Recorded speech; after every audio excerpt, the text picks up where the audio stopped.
Russ Clark with you at Mortgage One on a Friday morning. Phone lines are open.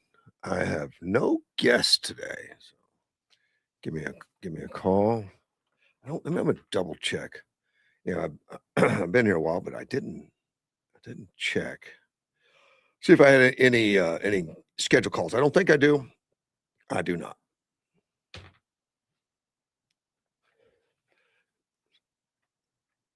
So it'll be just me and callers today. The I've been here a while. Reading. We talked the other day about the border wall, and I read some more stories on the border wall. The border wall is not done. Uh, of course, the original plan was not completed when Trump left it the first term. A lot of it was all under contract, pretty much. Biden stopped it and then bought the contracts out. Actually, paid a lot to stop the wall versus letting it finish, which was it never really got press at all. But he paid a ton of money and then had them sign do not disclose. I was able to talk some owners that were getting payouts, but they told me before they signed the deals, what was going on. They can't tell me about their deal, and they don't talk about it now. But anywhere from 4 or 5 times as much to stop it than it was to do it. Then they sold the steel off as scrap, a lot of it, not all of it, but most of it. It's all gone, so it's terrible. But of course, since then, the plan has increased because the plan originally did not include a lot of the what they call natural barriers. Natural barriers meaning mountains and stuff. They weren't going to build in those areas, and they've changed their mind on that. It also didn't include some of the Indian reservations and stuff because the Indian reservation said no. So they, were going towards what they know they could get accomplished versus those issues that were going to take time. Of course, now that Trump is back in, the original plan completed and additional plans are added, such as some of the mountainous areas that ended up being heavily traveled. Once the wall was going up, the mountains that were never traveled all of a sudden became, well, that's what we got. So, of course, barriers have to be put there also. The one that gets the news is in Arizona. It's the Total O'Donnell uh, Nation, Indian Nation, and that's a big area where there was no wall. And I remember the first story I read on that is that the tribe was complaining that people were driving on the reservation or didn't want them on the reservations to build a wall. I thought that was odd because I knew there was not a deal to build one there. Well, that did change. They did not make a deal with the Indian Nation. Trump just pointed to a law and said, "We're doing it." And the land, and this makes sense. Um, I didn't know it at the time, and I don't know why it wasn't brought up before. Maybe it's because they were going to tackle that one later. Do what we know we can do, tackle that one later. But the law, it's called the Roosevelt Reservation. The Roosevelt Reservation runs along the southern border. The Roosevelt Reservation goes from California all the way to Texas, and it's a 60-foot strip right on the border that Teddy Roosevelt puts into place. And the reason he did it is because we need that for border security. We need it, that land needs to be reserved for federal government for any kind of border security issues or anything else, for trafficking, protection, whatever it is. That 60-foot is government, I guess easement. They don't have title, I guess, maybe. I don't know. I don't think it's title. It's called a reservation, but and it cuts right through the middle of the reservation. Now, when I say in the middle, because some of the reservations in Mexico, I don't know if it's half. Some is in Mexico, some is in the United States.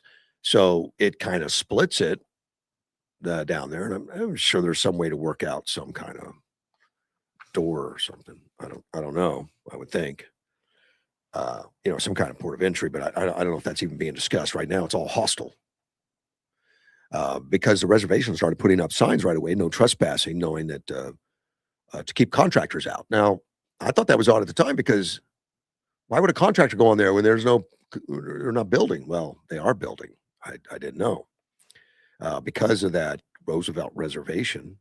That was done back in the early 1900s. That it was, you know, looking forward. Wasn't done in Texas so much, which was weird because Texas, the state of Texas, is a different kind of workaround. Texas, when it became a state in the United States, was not a territory. It was a sovereign country, actually. Texas had split off from Mexico and then joined the United States, and so they joined a little differently than the rest of the states, and somehow they were in control of the government land, somehow, and not the federal government, but the state government did, and since then, a lot of that has been sold off to private landowners, which I know Texas has made some deals with on some of that. I don't know if there's a border gap in Texas that I know about, but um, they have a different deal in Texas. But from California to all the way through New Mexico, we got the Roosevelt Reservation, which is that long strip of land right along the border, and it makes perfect sense. And that's what they're working on right now, and they're already doing it. U.S. Customs and Border Protection Area, of course, there's a lot of interest because there's some animosity from the tribe right now. It says that it's a dangerous smuggling route, and I'd heard that long ago that area was not friendly. It was dangerous, and we had limited access to it. I guess we had access, but we couldn't take vehicles or something. I'm not sure exactly how that was, but it wasn't as easy to patrol as the rest of the country because it's a reservation. Well, this it's being ramped up right now. It's being done. The tribes are still saying this good construction is violating their property rights and desecrating sacred and indigenous sites, which is a very much you hear that a lot about Indian reservations or Indians in general. The communities will say that there's something sacred that has nothing to do with the reservation and object about some kind of traffic or some kind of construction or something. They want to protect all they can.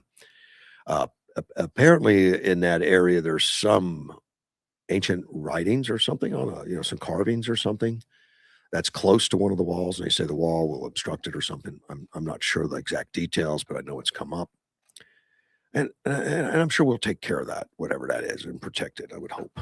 I would hope. Let's talk to Mike. Good morning, sir. Hey, good morning, Les. Let me turn this off here. Okay, are you there? Yes. Are you Yes. there, sir? Uh-huh. All right. You know, I think that this thing with the reservations has got a historical limit, and we're at the limit. When you look at the Indian reservations and their claim to want rights for this and rights for that, I think the casino availability kind of crashes um, all of that lore about the Indian reservations. I know that in Wisconsin, we have several Indian reservations that we find out that there were more than two when the casinos were allowed to come in, and a lot of the stronger Indian reservations wouldn't let the smaller Indian reservations have a casino. I didn't know they could block it, Now, but okay. prior to the casinos, this is when Governor Lucy, a Republican who was the governor of Wisconsin, the Indian reservations used to protest white occupation through tourism and hunting and fishing. And I don't know if you've ever been fishing and you ever caught what was called a walleye. Yeah. That is great eating. That's a great a fishing event. Well, the Indian reservations prior to the casinos would fish out the lakes so that there would be no fish for the tourist season in the summer. And here's what they would do. Okay. there would be piles of rotted walleye and northern pike that wasn't benefiting the Indians, actually not benefiting anybody. Piles maybe 8 to 10 feet high. That's a lot of fish Yeah. to do that protest. Now, here we've got this. I think the only reservation in Arizona is the Hopi people, who have never succumbed to reservation law. But this reservation that's on that border, have you ever been on a reservation? Yeah. With the amount of money and the amount of know-how since Geronimo, you think they have a better lifestyle than they have? They have the lifestyle they choose, man. I know. Well, then if you choose to live in a brick, a cinder block house, Yeah. then don't complain about white supremacy. Well, I don't know You that they choose to are do that. complaining about white supremacy or No, anything. that is always a minority complaint. That is the crutch that people like to Huh. use. Now, does the reservation benefit more with a Democrat-led government or with a Republican-led I government? have never had that discussion with anyone. I don't know. But the reservation does benefit by America and American standing since the 1800s. Would you agree? Well, yeah, they're all American citizens. Yeah, absolutely. Well, then why can't they play ball with this wall, with this fence? On this one specific deal, I'm as frustrated as anyone. I think they should. My understanding is that the Kachans here in Yuma were negotiating something, talking about something, and then How Trump about Trump this? didn't win the election, so it didn't come to anything. But I don't Let's know. pull their casino charters if that's the way they want to play games. Well, that's a pretty harsh thing. I think Trump did the right thing to say, look, we're not getting anywhere. Well, We're just gonna. It's the reservation. We got a right to build. We're gonna build. correct. Then that's fine. But I'm being facetious, Okay. obviously. Well, I got. But Yeah, I can't agree to that, but okay. so correct. I understand. Yeah. But the thing about it is, in this day and age, how does that? We're trying to correct something in this country, Right. and that's a stumbling block, I believe, just for the sake of standing their ground. You think the reservations are a stumbling block? No. Oh. Yeah. Them not wanting them not wanting us to put the fence up. Well, yeah, I was disappointed. But they're their own land, and they have To which some deals made. Yeah. I'll go back to the comment. Do you benefit more with a Democrat government or a Republican government? I have no They're idea. never going to get away from that. Reservation here, there. You're still under the jurisdiction of either one of those ideologies.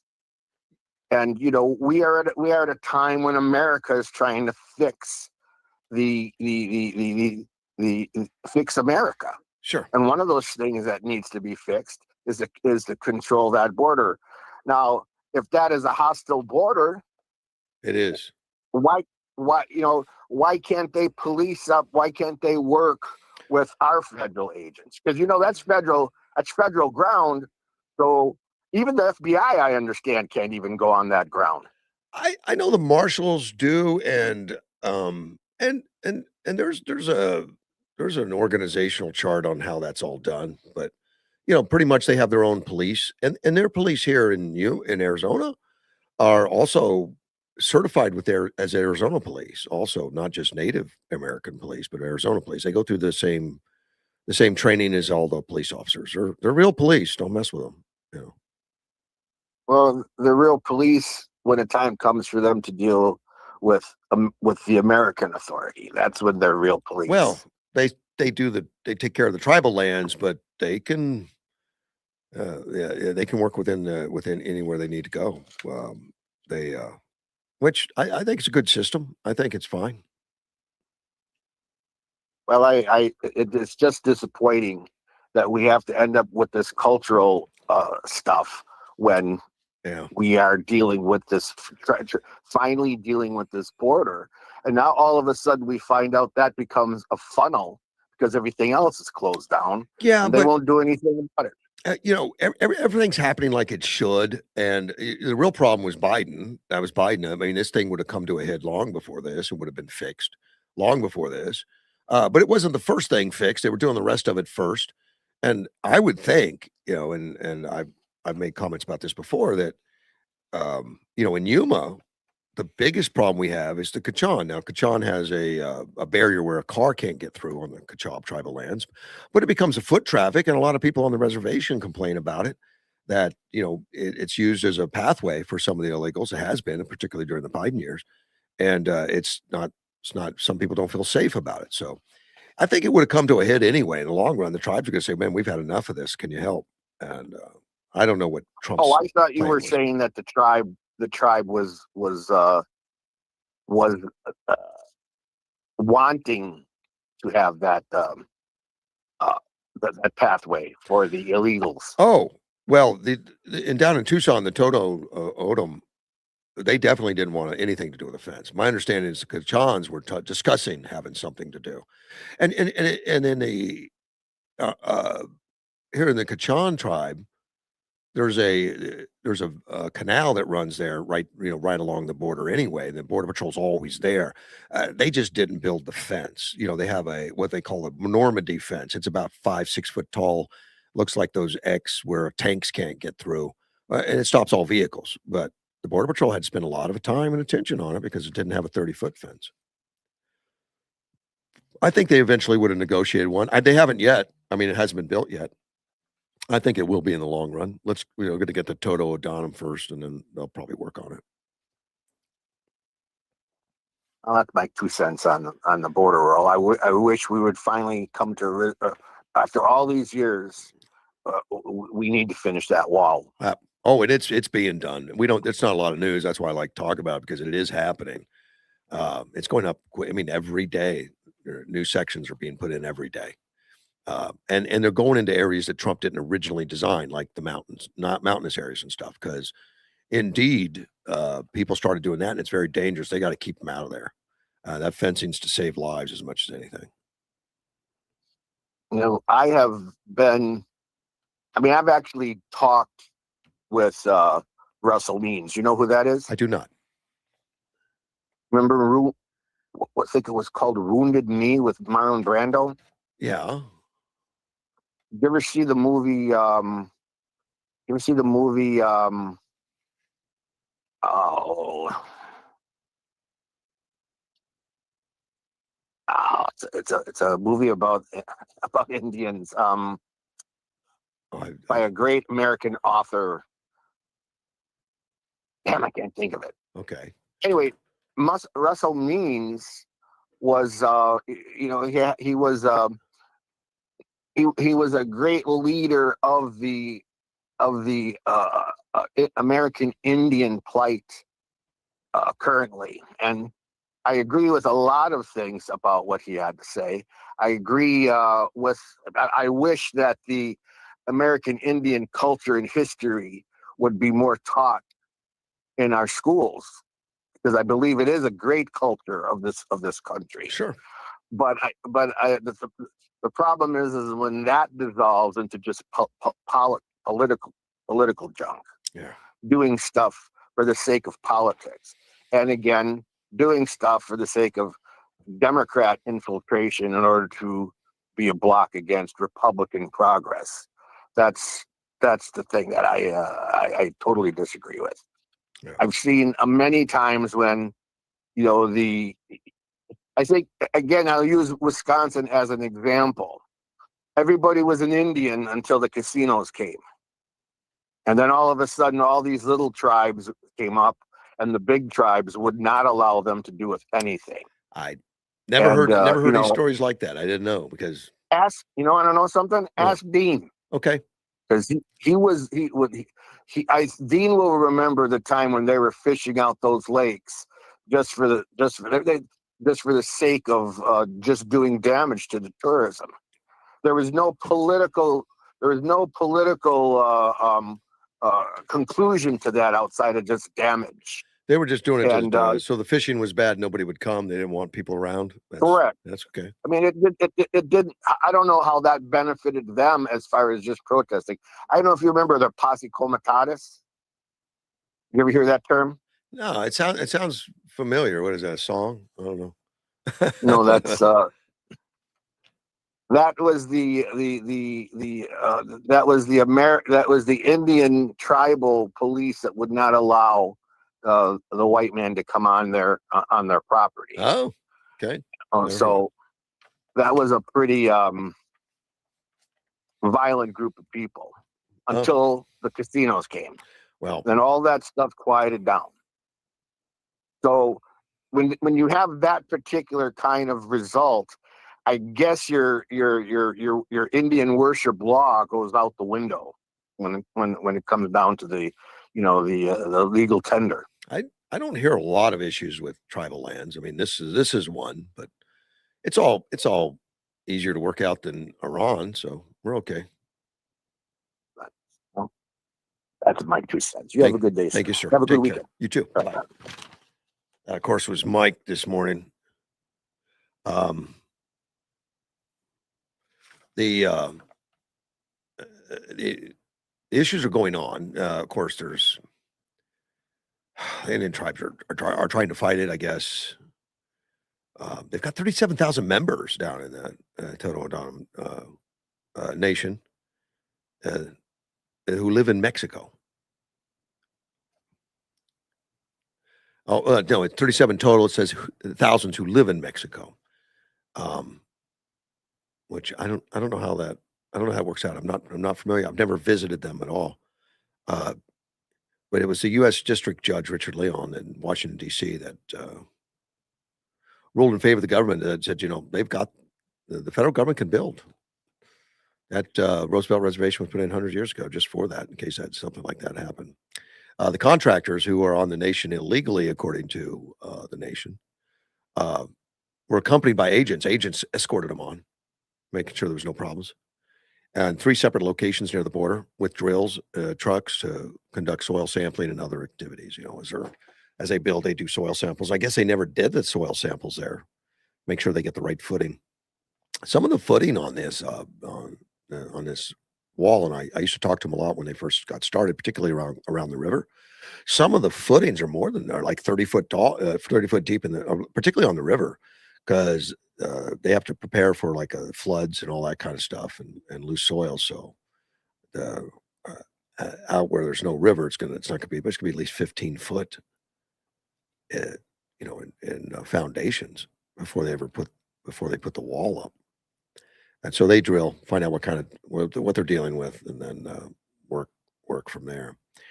And the nation is still contention that for them to drive to the 60-foot buffer zone, they're trespassing.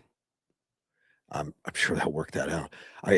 Technically, that 60-foot could be its own road, and that's what they normally do on the border. Is that they build a road.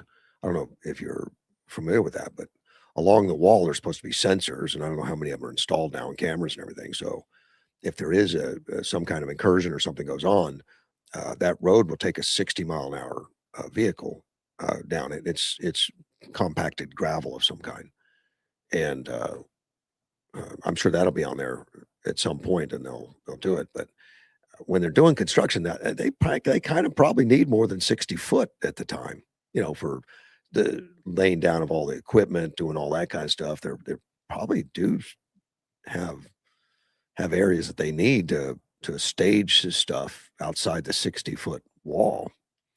And tribal officials are working that out right now.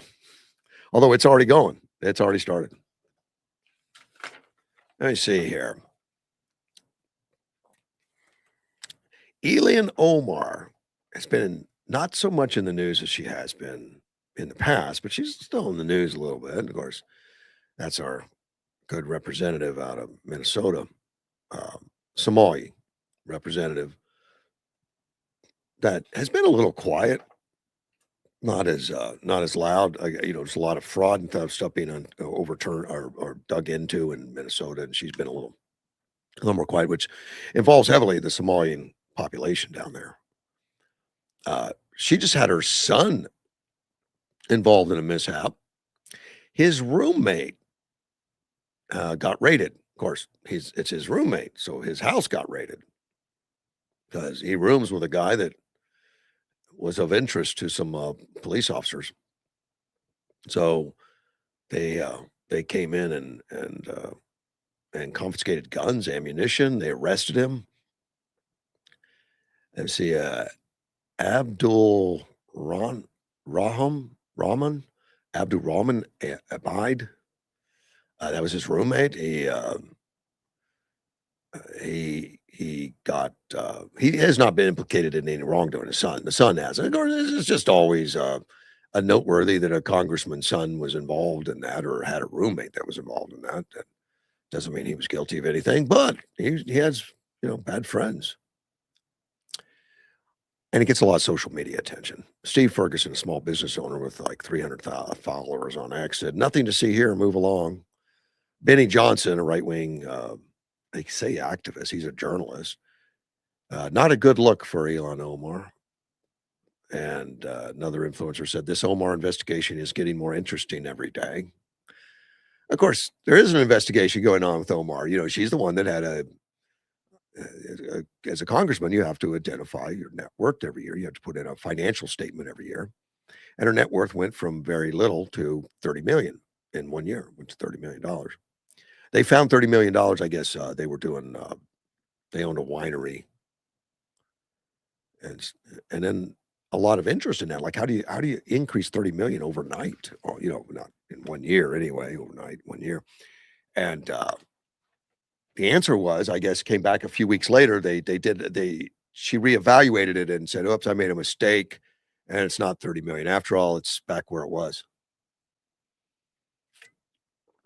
which is interesting. I don't know they got to the bottom of that yet. She says just a clerical error, something like that. Everybody does that. No, they don't.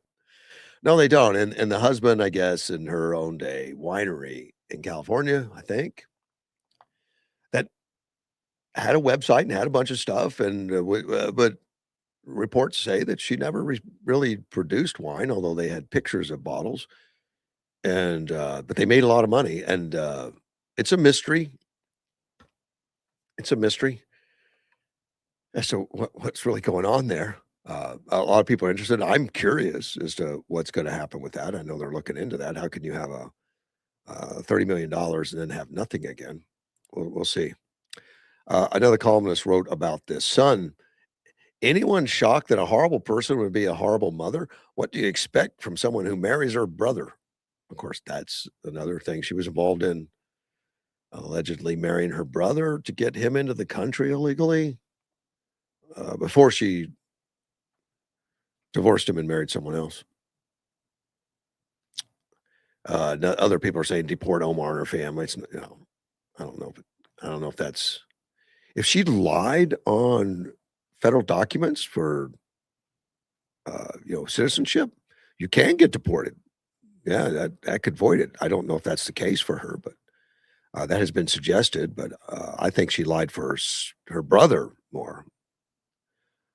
Um, she doesn't like America very much from the rhetoric I've seen, and she claims that she's here to represent Somali.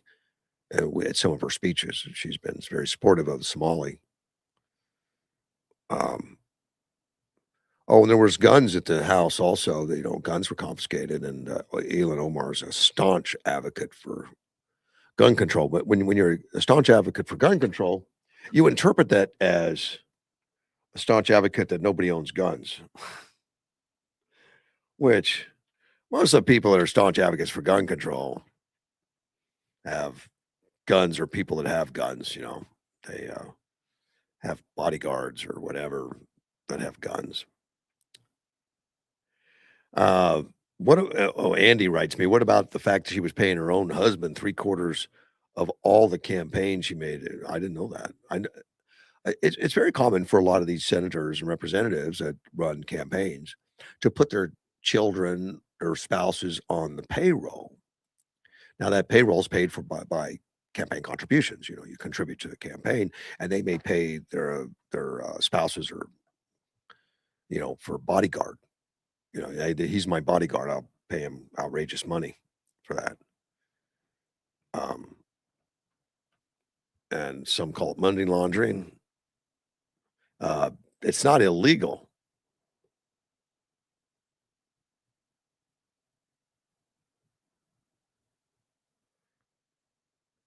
Yeah, is Omar's son, father, or brother? No, no. To my understanding, Omar has had no children with their brother. I think it was a ruse myself. I suspect it was a ruse for him to get citizenship. But if that's true, that would be something illegal. That would not be a legal act. Sandy sent me a video about the Iranian leadership that is calling for the assassination of the Trump's son. Yeah. Um, yeah, $10 million. That's just unacceptable to think that's happening, but that's a reward. Now, I was reading this morning the responses from Iran on that, and they report. This comes from Mohsen Rezai, as Secretary of Iran's Supreme National Security Council, that it's a lie. That Barron Trump's there's a plot to assassinate Barron Trump. It's a lie. Of course, there's videos out there. Of course, we can't for sure. I don't know if they can tell exactly where the video's from or who's going to pay the $10 million. But we've had them track or say something about Melania, about Barron. These are evil people. They're terrible. There's a video that show he's been monitored, and then a $10 million bounty's been placed on his life. The Secret Service said Tuesday it was aware of the video and was investigating anything that could be perceived as a threat against the people under its protection. Of course, we had a thing with Melania the other day where a guy was impersonating an employee of the State Department, had a clip of bullets on his hand in his pocket, uh, a gun and a loaded gun in his car, pictures of Melania, surveillance of Melania. Scary, scary times. And I think the vitriol politically, people attacking Trump on a regular basis adds to that, of course. But so pray for their safety. We don't want anything to happen to any of our elected officials, any of them. It doesn't, any of them. Let's see. Andy writes me, he said the son's roommate was pulled over by police, had 10 original convictions, but he was driving without a license or insurance. I don't know about that. I hadn't heard about that. They said they're free to go. They got checked in the vehicle and they found guns, ammunition, in the vehicle. Andy, the one I'm reading, it was a warrant to his house, and they went in the house and got stuff. Maybe there was a pullover before, and that ended up in having a warrant. I don't know. I want to mention Scott Jennings now. I haven't read that it's official, but I read that he did get the job as the public relations guy for Donald Trump. That's what I understand that he's going to be. Well, you got a great chance to come see him. Actually, I'll tell you about that after I talk to Andy. Andy, good morning. I did watch the report on this on that young man that they arrested. He was initially pulled over, and the officers went ahead and no insurance, no driver's license, and so they wrote him the citation. They said we're going to seize the vehicle, and once they seize the vehicle, then they have to do the property report in the vehicle when it's getting towed. That's when they found the gun hidden and ammunition hidden in the car. Wow. So they just called the judge and got a warrant. And that's all you have to do. Just call a judge and they'll send you a warrant right over your So phone. that's why there was a warrant to go to his house.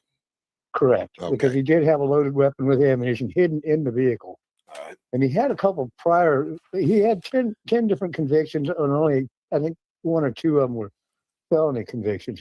But they just slapped their hand and sent him down the road. So is this guy also, is he a citizen or is he? I never did get whether he was actually a citizen or not. I didn't hear that in the report, but I did see that a couple days ago in the news. And he's rooming with the senator's son. That's correct. Or not senator, she's congresswoman's son. Wow, Congressman's son. that's not good. And, well, I mean, she and then when did the whole deal with her husband is they're getting her now for misuse of campaign funds is what they're going after her for. I mean, she's a big liar. You know, she was. No. This was while she was running. Yeah. But and then this guy she's married to now, his wife is suing her for taking her husband and leaving her on the street. You know what I mean? No. What happened? You got to keep up on this stuff with Elon Omar. Yeah. I mean, because he was married when he started dating her, and then he turned into he got a quick divorce, and she was paying him as a campaign advisor. Okay. And kept paying him all the way through after, even after they were married. Okay. That was the whole deal. Look, we got a cash cow here. Let's make the most of it out of we can. And when it comes to their winery in California, he was just a small partner in that, an investor. Well, she's got troubles. They're going to turn it over. I hope. I mean, She should be kicked out of the country. She should be put back on the cattle boat and sent home. I'll hold my opinion until we see exactly what's going on. But there's some red flags all over the place. Yeah. I'll get back to Coca-Cola Reservation down there. Remember, we had the Elmer Fudd fishing expedition down there for 1 year. Elmer Fudd fishing? That's what we called it when I went down there. When I went down there and bought hunting and fishing permits from the reservation, okay, so we could be on the levee in the middle of the night. Oh, okay. Right. When you were watching the border and doing all that stuff with the Patriots. Yeah, that's how we met. Yeah. Okay. Yeah, they didn't like you on the reservation, so you got a fishing license so that you could be on the. Well, I got a hunting fishing license for everybody on the team. Right. So what happened with that? Then when they came out and talked to you and you said, well, I'm allowed to be here. I got a fishing license. Well, when the FBI finally got there and Kermit, who was the guy that sold me all the hunting licenses. Yeah. Well, he took all that money, it never got turned into the reservation. No. So, oh yeah. And so he had to pay us back for all of them because they denied to give us service. Well, just because I said, I'm taking all my buddies out. We're going to go fishing. Okay. And we know who put me up to that, but it was okay. Yeah. I'd take the bullet. It didn't matter. Yeah, that's fine. We had a good time that night because we said, no, we legally have the right to be here. Yeah. Because I bought tickets, and so the sheriff shows up and the Department of Public Safety and the FBI finally showed up. And you had fishing license. Did they actually give you a license or a receipt or what? I had enough. I bought a fishing license and put the name and address of every person who was on the Yuma Patriots. Okay. All right. Okay. Did you have a fishing pole? Everybody, well, we called it Ron Peel fishing pole. Okay. Remember what that was? Some people had them. Kept them in your pocket. Yeah. A broomstick with a string on the end of it. Yeah. Yeah, you were the whole point was to be there just to make them mad. You were all trouble. But that's what got George Bush to come down here. He did that. He did just shortly thereafter. He did it twice, actually. We threw a big stink up. Yeah. And that was one of the things that Yuma Patriots wanted to do is go ahead and do that. Yeah. And get some attention to it and get some news going. And we got the news going. You did. John Minori, Flash Sherrar, they were all engaged. Yeah. Oh, it was their money. It was their money. I was just the go-between. Going on Fox News. Yep. Bringing a lot of attention to the border that they didn't want. Absolutely. Well, and we know why, because back then, a lot of the drugs, and I know some of the people who were involved in it, a lot of the drugs were coming right across onto the res.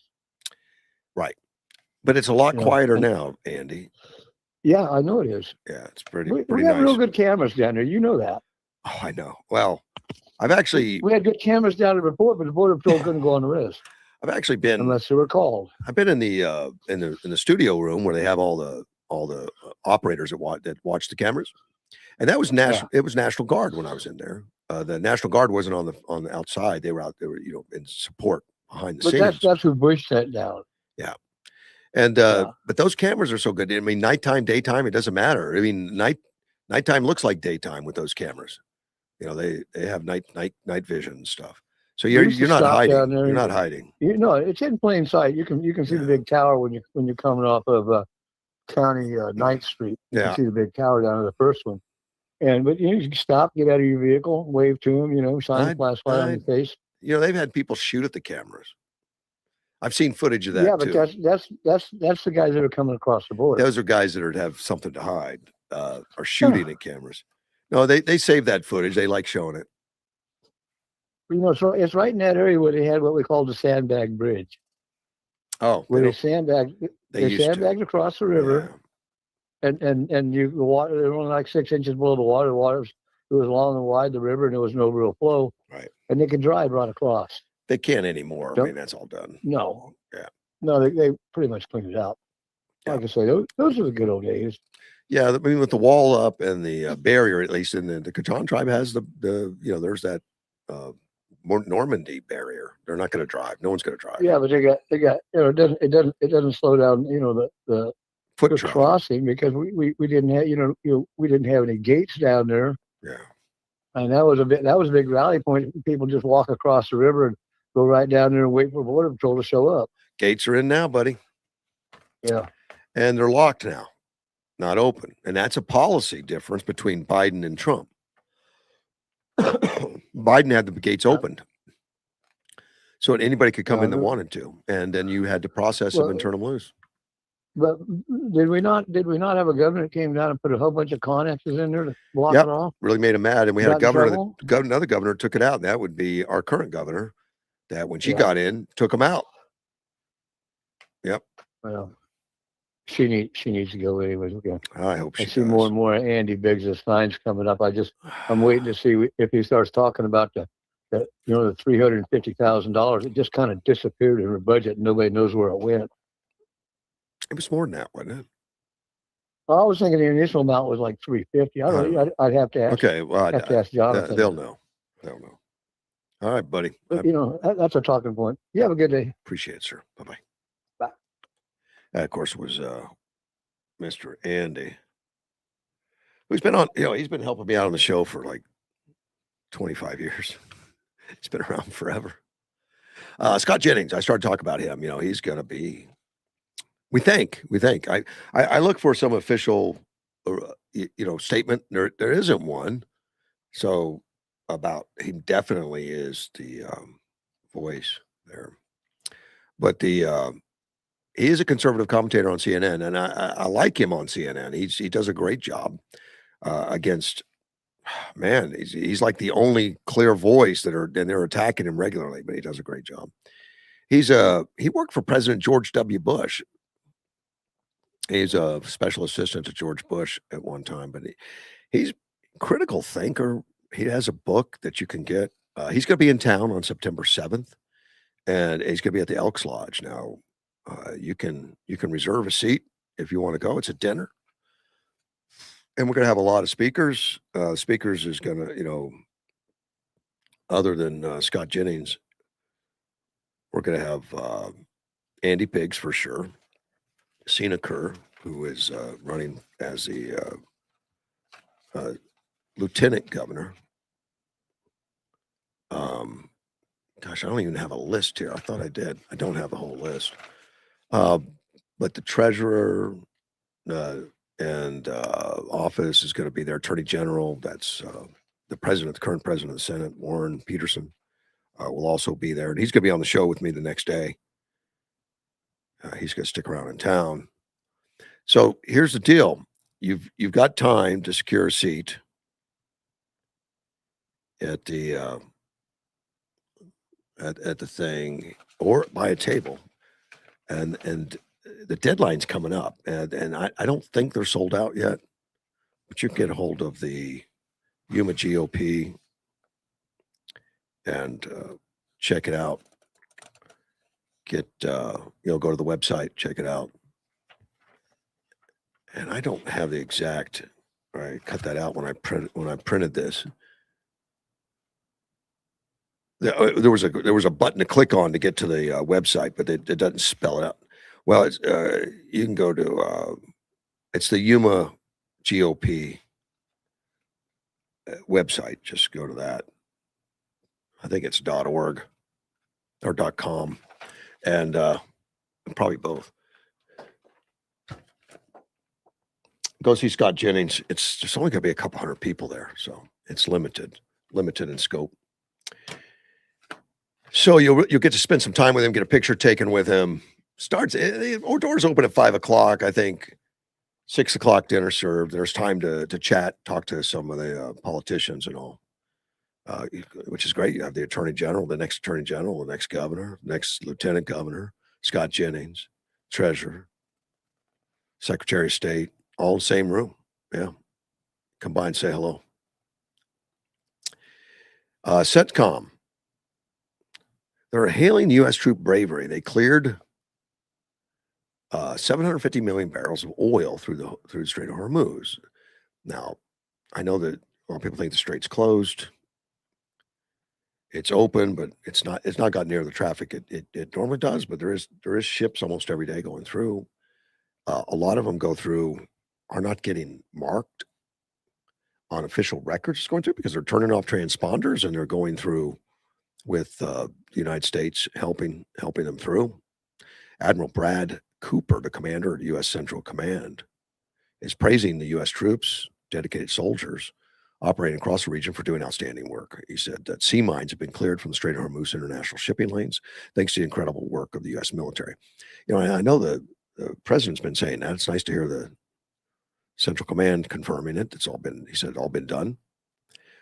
He puts up when he was talking about it, he put up a chart, the chart of the shipping lanes showing how vessels are safely separated in the waterway before saying the international shipping lanes are open and momentum is building. U.S. forces have assisted nearly 1,500 commercial vessels transiting the strait, providing coordination protection to vessels carrying 750 million barrels of crude oil. We've asked them to stay ready, and that's exactly what they're doing, meaning the troops. I just could not be proud of their efforts, and I know that the American people share the same pride. Scott Bessent, I talked about him the other day, that he's doing this stepping up of the sanctions against Iran. And it's going to be sanctions that's going to spread out to some of the other players that are working with Iran. Well, he's going to be meeting with the G20, the top 20 economic nations, or top 20 most powerful economic nations, in Asheville, North Carolina on Monday and Tuesday. And he's going to ask the finance ministers and central bank governors for the world's major economies to, assist, help, and be partners. And they're going to discuss measures to boost economic growth and reduce global imbalances and address sovereign debt challenges, whatever that is. I like Scott Bessent. I think he's been very helpful. To add confusion to the whole thing, the Qatari prime minister and Iranian foreign minister are holding meetings together in Tehran. I don't know if that's bad or good. Qatar, however you want to say it, they've been cooperating with the United States, and the United States has a base in at least one, Qatar, and that's been fired on by Iran. Soldiers have died there when missiles have hit that base, and at the same time they're meeting with them, and I guess we need that. We need someone that can talk to them. It can't be us, and someone to make peace out of that thing. They're there. They're during the meeting. The latest developments in the regional situations were reviewed, along with the efforts being made to reduce escalation and create appropriate conditions for dialogue, contributing to the enhancement of regional security and stability. That's a note that came from the Qatari minister. The meeting also addressed the ongoing discussions regarding the proposed phased framework, which includes the establishment of a temporary joint navigational corridor through the Strait of Hormuz and agreement of the implementation of a joint project to clear the Strait of Mines, which the United States government saying it's already clear. Well, someone should call the minister of Qatar and tell him that's already clear. But they want to ensure regional stability. Of course, so do we. I and it's Iran that's has no interest in it. I guess they're using that as their last card of I'm going to mess this up for everybody if I don't get what I want. Qatar's foreign ministry wrote, His Excellency the Prime Minister and Minister of Foreign Affairs emphasizes during the meeting the necessity of respecting the sovereignty of neighboring countries and their freedom of navigation, affirming the importance of continuing diplomatic efforts to reduce escalation and address differences through dialogue. They've been doing dialogue for many months. I don't think Iran understands. I don't know what is said at these meetings. I'm sure the culture is different. A lot of things are different, but nothing makes sense. They talk about it and then fire missiles. And just recently, an oil tanker's been struck with a projectile. It didn't say it blew up or anything. It just says struck with a projectile. Maybe it was a dud. Second attack of the commercial vessel this week. And that's all it takes to get the insurance companies nervous and the rates stay up and then oil's more expensive. So Iran's been successful keeping oil expensive. Not as expensive as they want. Remember when this thing started, they talked about $200 a barrel. Its peak was at 120. That was like for a very short order. It came down under 100. Hopefully it gets back to normal soon. I mean, they're aware of our political issues. They're aware there's a vote in November. They want to cause as much trouble for us, for President Trump as possible. They would love to see the Democrats take over the House and impeach him, get rid of him, put a president in there they can deal with that gives them money and ignores them and let us continue to promote terrorism like they have for 47 years. And Democrat presidents send them plane loads of money.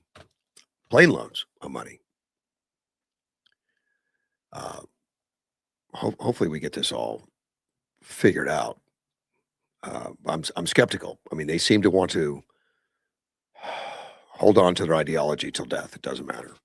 At least that's the image you get. We'll see if it's true. Iranian deputy minister says that 40% of the damage to key oil field are back online. That's her story. There was a lot of damage to the South Pars gas field. They say it's been restored. That's pretty quick, which they suffered some bombings. If they got 40% back online, that's pretty good for them. Iranian parliament leader says Iran will defeat U.S. in all-out economic war. Well, they have a different criteria. They don't care if their people starve. They don't care if they get hurt. They don't care what they lose as long as they stay in power and have ideology. We're a little different. We don't think that way. Mohammed Galibov,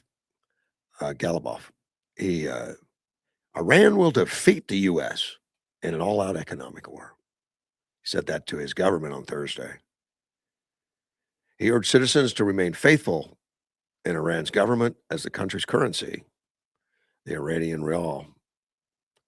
Right now, it is, with inflation and everything, and it's being devalued, it is worth $1 is worth 2 million rial now. $1 is worth 2 million. And it's probably going to get worse. So I wouldn't buy any rials right now. I would think that it hasn't hit its low yet. He said supporting the government does not mean overlooking its shortcomings, but rather trusting it to be better serve the people. He added that the government has taken effective measures to run the country despite the economic consequences of the war and is working to address its weakness. Yeah, they address the weakness by shooting everybody that complains. At least that's what we see.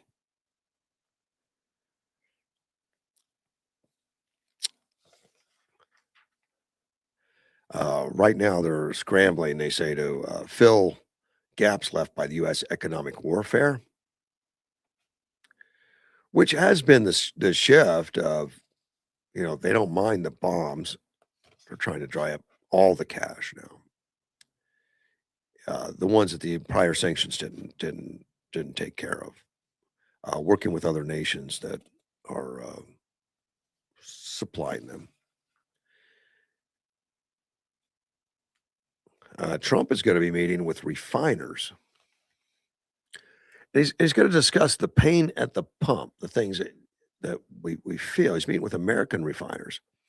I don't I don't know how that helps or works. I don't know. It says here that crude oil fell to $82. I don't know which crude oil that is. You know, there's Brent, there's local. It's all um, different value. Let me see if I can. I usually just check the Brent oil price that comes out of the area there. It says it's traded at 89.31. So it's still just under $90. The 52-week range is $58.72 to 126.41 has been the range. And right now it's at $89. So it's still not down to the $60 we'd like to see. But that's because of insurance companies not knowing if the ship's going to be blown out of the water if it goes through there. A little article here says that Iran has executed at least 500 people this year. Last year, was it last year? I thought it was this year, where they killed like 40,000 protesters before the conflict started. Maybe that was last year. Yeah, it might have been last year. But they're continuing with executions as they crack down. Not a pleasant government.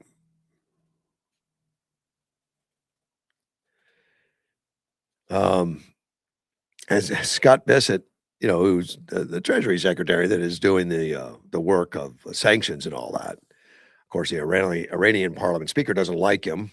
The Mohammed Galabaf, he said,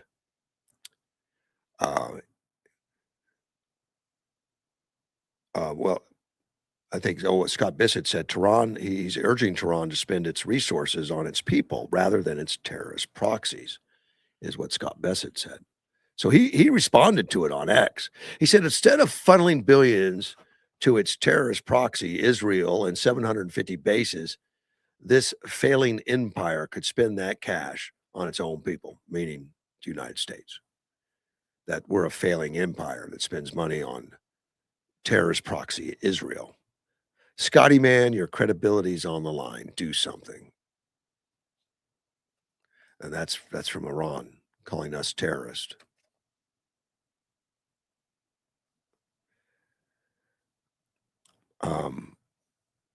Donald Trump made more comments on Thursday that he will not engage in talks with Iran as Washington pivots towards a new economic campaign aimed at crippling Tehran's regime. We don't want to speak to them. We're not looking to meet or anything. Press Secretary, at least the one for today, Carolyn Levitt, no negotiations are happening right now, and this will continue until the president feels that maybe they come to the table in a meaningful way. We have not seen that yet. I don't think we saw for 6 months we were at the table. I think it was just a game, it looks like. The operation will target the country's oil industry by seizing what the administration describes as illegal oil exports. There's a new plan. They're planning a reactive maritime prize courts. It's going to make it easier to claim Iranian oil tankers as war prizes to help offset the cost of the war. They're utilizing prize courts. I've never heard of them. It would give the government a clear pathway to legally claim ships seized by the U.S. Navy in the course of its enforcement of the naval blockade of Iran and the government property. That process would allow the government to sell oil or other cargo from the ships that violate the blockade, and the proceeds would be provided to the Treasury Department. The U.S. Attorney in the Southern District of Texas, Aaron Reed, said in a statement that our national security interests may require the United States military to seize vessels of cargo supporting the enemy during military conflict. If that happens, our federal courts must be ready to adjudicate the disposition of these captured vessels and cargo. Prize law is an ancient body of maritime law, already codified in statute, but which we are now reviving, that sets the rules for how seized maritime property is condemned, returned, or disposed of. Wow. They're expecting some challenges from the shipping companies that own the vessels. Yeah, imagine. It's good they put it out though. Tell the shipping companies, look, if these vessels try to run the blockade, they're going to get seized and they're going to get confiscated, and we're going to sell them. But it's best to know that up front. There's a new aircraft carrier going to the Middle East, USS Theodore Roosevelt Carrier Strike Group. It's being deployed out of San Diego. Should leave in the coming weeks, and it's going to relieve the USS George Washington. The George Washington's only been there a week or so. They're out of Japan. George Washington's normally stationed there in Japan. I guess they went over to give relief to the Lincoln, which was there for 7 months in the region. And the Lincoln's on its way back. I guess it's stopping in Thailand next week. It'll be in Thailand for rest and recuperation. For the 5,000 sailors have been on that ship for 7 months. Be nice to step out on terra firma. So they're going to spend some time in Thailand and then get back on the ship, continue on into San Diego. The Theodore Roosevelt, by the way, it's expected to be deployed and stay there for 7 months also. So hopefully those guys and girls, they understand that when they got on. Remember, the Lincoln had some negative stuff. People write it in that they joined the Navy to visit the world, seaports, see Paris, and they've been on the ship for 7 months, and that's not what they thought that the military was all about. They had a misunderstanding. Someone needs to talk to their recruiter. I don't know if that's what they. I don't think that's what the recruiter told them to expect, is it? I don't think so. I don't think recruiters work that way. Uh,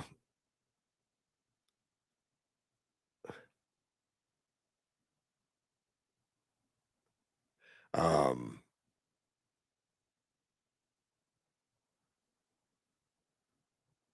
Wait a minute.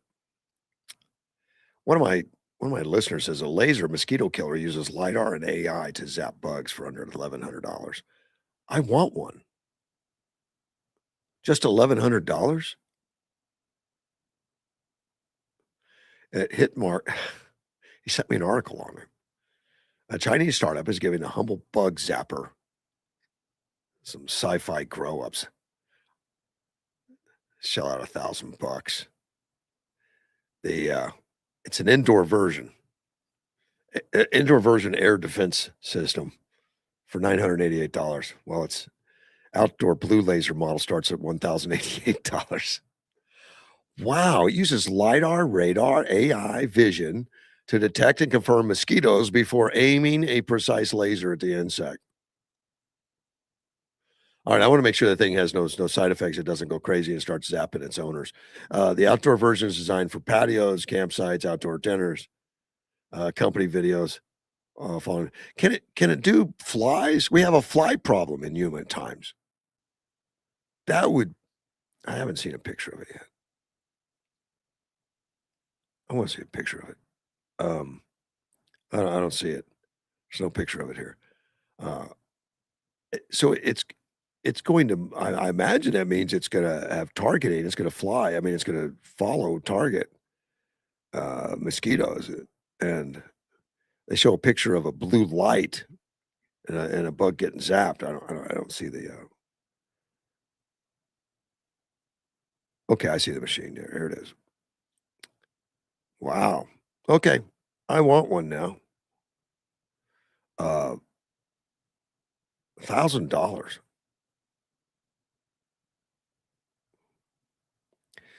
Well, and then it goes on to talk about West Nile virus activity and all that kind of stuff's 5-year high. I guess we're trying to get you to buy one uh, for disease control. Okay. Thanks for that. That is the neatest toy I've seen in a while.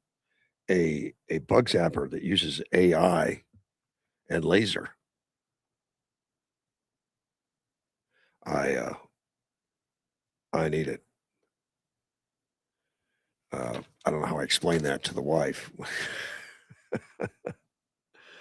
I think that's great. Maybe if I had AI in the house, I could tie it into my machine at the home and everything. Keep track of how many kills it does. Uh, a new this an article about a New Hampshire man who had a house fire, and during the fire, of course, the fire engines show up. All the firemen show up. The owner of the house, or I guess the one that lived there, I don't know if he's the owner who lived there, Nestor Roman II, a 30-year-old from Dalton, New Hampshire. He jumped out and stole one of the fire engines. Well, or a fire truck, a rescue truck, so some kind of rescue truck that they drove over there. When I read this, I thought about it. I said, "Well, I guess that when the firemen arrive at a scene, they leave the keys in the vehicle. I guess you would. You wouldn't wanna hide them or something if someone needs to move it." Um, so this rescue truck, he jumped in it. And when he stole it, I guess he hit some trucks. He hit a car, he hit another fire truck on the way out. It was a F550. Now that's a beast. That is a beast. That's a big engine and a lot of torque, a lot of horsepower. Uh, yeah, you could push a car out of your way with something like an F550. But the firefighters were all battling the blaze at that time, so they were busy. So this guy slips into the rescue truck, hits some things on the way out. Even hit a car down the street that belonged to one of the firefighters, and kept driving. That was before 5 a.m. According to the fire department. He hit Whitfield E3 fire engine, nearly striking a couple firefighters, nearly missing a third, and then he ran over a couple of the hoses. They were full of water, but they survived. I guess no damage done to the hoses. Um, the police got a call from a Dalton homeowner shortly after that the stolen vehicle had crashed on their property, and that the homeowner said that this Nestor Roman, the guy that allegedly stole this truck, was attempting to take items from their porch. So the troopers got there quickly and found Roman on the porch. He was uncooperative, a little resisty. He's charged with 3 felonies: reckless conduct with a deadly weapon. That would be the F550. That's a very deadly weapon. Burglary, 2 counts of theft by unauthorized taking. Misdemeanor charge of obstructing government administration. 4 counts of conduct after an accident. Resisting arrest and detention. Driving after suspension, subsequent, and 2 counts of driving over a fire hose without consent. Never knew there was a law against that. There's a law that you can't drive over a fire hose without consent. Officials said the house was a complete loss. Thank the firefighters, first responders, and all that, and things those guys have to put up with. I mean, you get there, you think the residents are going to be thankful that you're putting out a fire, you're taking care of business, and you're helping them survive. Apparently, it's not that cut and dry. Not that cut and dry. Trump renamed a lake, in his conflict with Ontario. I guess he decided, and I don't know if you saw he's got a video out on it. He sat down and said it's easy to change a name, and he took a picture, like a map where they on Lake Ontario, and he wrote Lake America on it. He said, "See how easy it is." Of course, he's trolling It's not a governor, but the governor of Ontario or whatever is a big. I mean, he doesn't like Trump. He's screaming at him and threatening him and telling him to kiss his big fat butt and all that kind of stuff. He's just kind of rude. So Trump's kind of rude back. He said, "Now we have a Gulf of America. We have Lake America." It was that easy. Well, yeah, he had to go through and make it official. So yesterday, he signed an executive order renaming Lake Ontario Lake America. Then he joked that the Atlantic and Pacific Ocean could be next. So he doesn't know when to quit. And I know this annoys a lot of people. I don't really care. Trump says, as you know, we took something called the Gulf of Mexico. We changed it, and now it's very routinely the Gulf of America. So if you think about it, we have a Gulf and we have a lake. Now all we need is an ocean. So maybe we'll have to change the name of Atlantic Pacific. Maybe we'll change them both. Awesome. It's never going to stop. Let's take a phone call. You're on the air.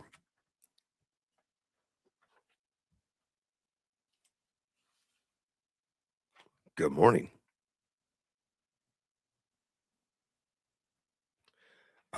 I did have a phone call. I don't know if it's somebody that normally calls. See, it could be somebody that's yeah, it's the first time I ever received a call from that number. It could be a spam call. I'll probably spook somebody, so you're on the air. I guess that if you answer your phone like that, maybe the spams will hang up on you also. I don't think he's going to name a motion, but he said the administration filed all the necessary paperwork, the documents, everything else, and notified the relevant parties. So we've done everything you need to do, and it's official, effective immediately. Secretary Doug Berman, he's an Interior Secretary. He's working with a board of geographic names to take steps within 30 days to rename the lake in the federal geographic names information system and remove references to Lake Ontario. Also directs the board to ensure federal maps, contracts, documents, and agency communications use the new name. Trump signed Executive Order 14172, renaming names that honor great Americans, directing the federal government to use Gulf of America in place of Gulf of Mexico. Later signed a proclamation dating February 9th of 25, the first Gulf of America Day. I'd missed that one. I didn't know. And so while aboard Air Force One over the newly renamed Gulf en route to the Super Bowl in New Orleans, to said, today I'm very honored to recognize February 9th, 2025 as the first ever Gulf of America Day. Doug Burgum, now he was the governor of North Dakota. He said that the time that the Interior Department had implemented Trump's instruction, the Lake America order invokes the same policy as they did with the Gulf of Mexico, and arguing the United States is the greatest protector of the Great Lakes system. So he said it points to nearly $4 billion in U.S. freshwater ecosystem investment over the last decade, as well as the Coast Guard's fleet of ice-breaking vessels. The United States has invested nearly $4 billion in protecting the Great Lakes freshwater system in the last decade, while Canada has invested far less in similar initiatives over the same period. I would not have known that. So I guess we take care of the lake. Of course, that's not the reason behind it, I don't think. The reason was that Canada pulled out of the talks of tariffs, and then that Governor Ford or whatever he is. I don't know what they call those. They're not governors, but insulting Trump and yelling at him. Thinks he's gonna. I'm not gonna call it the Gulf or the Lake America. He doesn't have to. The order doesn't extend to Canada. They can do what they want. The order also cites the lake's historic role in America trade, settlement, defense, commerce, and energy, arguing it remains a major economic and strategic resource for the United States. And recognition of this flourishing economic resource and its critical importance to our nation's economy and its people. I'm directing the lake officially be renamed Lake America. Well, I guess it's been done. A lot of, I mean, I noticed reading a lot of comments. There's a lot of cranky people in the United States that just are going to get upset about that. And I've got some examples. The New York governor, Hochul. Kathy Hochul. I guess President Donald Trump just lives in her head.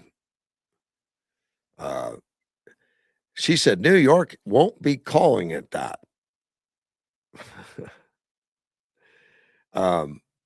And I don't think there's any. What you do hear of some commentators and things call the Gulf of Mexico instead of Gulf of America. So I don't think there's anybody's going to arrest them or anything. But Kathy Hochul's not going to say Lake America. She doesn't like America anyway. Mark Carney, the Canadian Prime Minister. The name Lake Ontario comes from the Wendat word Ontario, whatever, which not spelled like Ontario, but close, which appropriately means the lake is beautiful, the lake is big. The name is more than 400 years old, predating both the Confederation of Canada and the Declaration of Independence of the United States of America. We know that America is changing their trading relationships, their foreign policies, their national monuments, their hydronyms. Or Canada is also known that naming reality means calling it Lake Ontario. Then, now, and always. Now, Mark Carney's kind of a leftist, and I don't know if you've noticed that the leftists, in general, are changing the names of everything all the time. I mean, woman doesn't mean what it used to mean. He, she, they, whatever pronouns. They're changing words like crazy. And they're the ones that get really bent out of shape when Trump does it. They're upset. And Biden, I know Biden, Obama, they changed a lot of names of military bases which Trump changed back. Some of that, and I think Mount McKinley got changed, and it got changed back. A lot of that stuff was changed to who knows what. But this is getting a lot of attention. Wisconsin Governor Tony Evers, Vermont Governor Phil Scott, criticizing, of course, mocking. He says, and I just renamed Lake Michigan Lake Wisconsin. See, I could sign napkins and say things too. That was Governor Tony Evers. Well, President Trump does a lot more than sign napkins on that one. I mean, there's a protocol to legitimize it, actually. I mean, there really is. It's not just him saying it. I guess he's really got opportunities. That's one of those perks of being the president. He said he could sign it on a McDonald's paper napkin and signing the bottom. He said it. He was at McDonald's, I guess. But even a Republican governor, Phil Scott, he's the Vermont guy. He called Trump's move to rename the lake over the trade feud petty and disappointing. I think it's mostly petty, maybe. It is fun, but definitely better things to do, probably, but I'm good with it. He said we should be at the negotiating table, finding a path forward that strengthens both the U.S. and Canadian economies. I agree with Governor Scott on that. That's where we should be. That's where we'd like to be. I think that's where President Trump would like to be. My understanding is that the Canadians walked away. Some disagree with that. But that's, I've read Canadians are saying something different, but I don't know who's completely right. Further escalation tensions does nothing to help America or Canadian families and businesses. I agree. I was very disappointed to see that it broke down. I was very happy to see that it was working out. That it's going to be. Keep in mind on something. So I've read so many reports about the tariffs. That Trump raised the tariffs to 50%. And that's where the reports go. So the impression people get is that this Trump's being a bully, Trump's doing all those things. It's true, he did. He raised it to 50%. When the talks broke down, the Canadians walked away. Of course, that's part of his art of the deal, part of wanting them to speak. He doesn't really want to have 50% tariffs. That's not the idea. And Canada knew that was going to happen when they walked away. The reason they're in the talks in the first place, and we need to look at that. Why was Canada and the United States in the talks to begin with? Well, when Trump took office, he analyzed all those tariffs, not tariffs that we have on people, tariffs that people have on us, trade blocks that people have on us to keep American products out of different countries, keep American products out of places, including Canada. There was a North American treaty signed where we're supposed to have open trade. Well, we don't. Canada had huge tariffs on us, huge tariffs to block trade on dairy and all kinds of things that they don't want. They don't want our competition, and yet we didn't have anything on them. And Trump found that profoundly unbalanced, and it is unbalanced. The same with China, the same with Europe. A lot of Europe, where they block our goods and services. They tariff our wines, and they don't want them in Europe. So because they want to sell their wines to us, and Trump is looking at that saying that's not fair. It's not level. But most of what you read in the paper is not that. You're not reading the rational reason that Trump has gone into this pathway in the first place. The only reason he did it was because it was harming U.S. businesses and promoting foreign businesses, and it was predatory. And that's why the whole thing came up in the very first place. And that's why Canada and the United States were in trade talks. And these other countries are outraged that we care enough. Because I guess these things have gone on for decades. These things have, they've taken advantage of us for years. They think, we're so big, we're so powerful, we don't need uh we don't need to have completely fair to them. We should give them a break because they don't work as hard. That's because they do 30-hour work weeks and extended vacations and don't have the work ethic we do. So I guess they got to make it up with tariffs, which is not fair. And Trump points that out, that it's not fair. And then we spend all the money in particularly Canada because they're our neighbors and with they're on the northern border, which is where missiles and other things would come from, and we put in safeguards and things for that, and of course are growing that more. We want to do more, and they pay nothing towards any of that, and they're going to reap the benefits. They don't put the money into NATO that they should. According to the NATO agreement, they're supposed to spend 3, 4, or 5% or something on military. They don't, and Trump points that out. And they expect us to be world police to help manage things like the Strait of Hormuz and maritime and all that. And that's all at the expense of our taxpayers. And Trump's finding a way to make it even, to figure it out.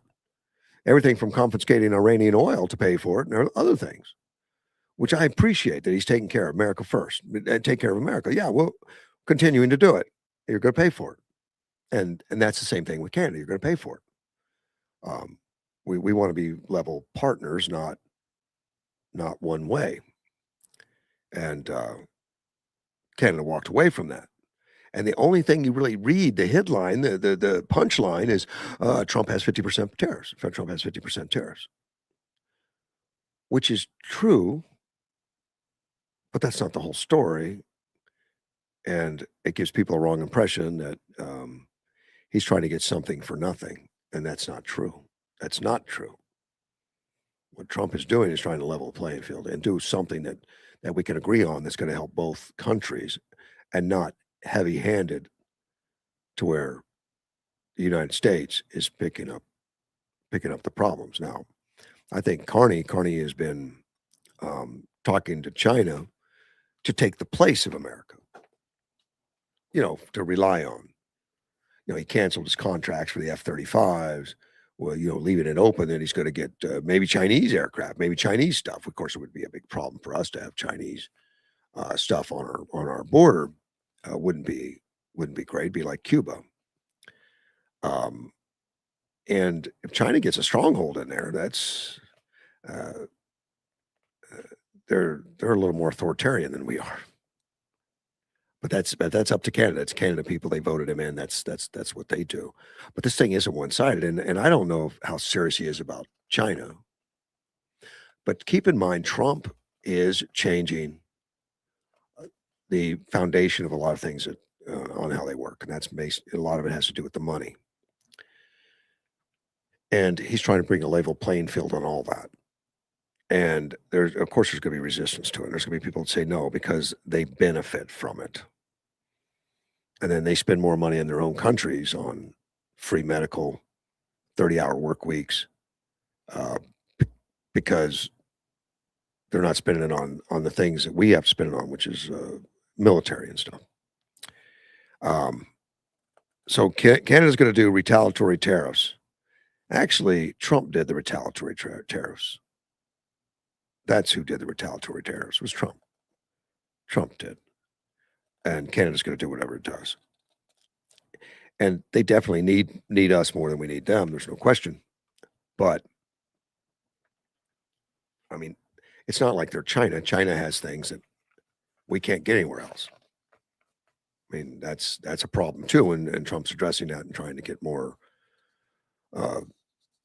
rare earth minerals and things, mined and more energy independent, for national security and stuff, so that we don't have to operate in fear, like we don't want to be cut off or something, because we can't make our own products. We were too reliant on single sources.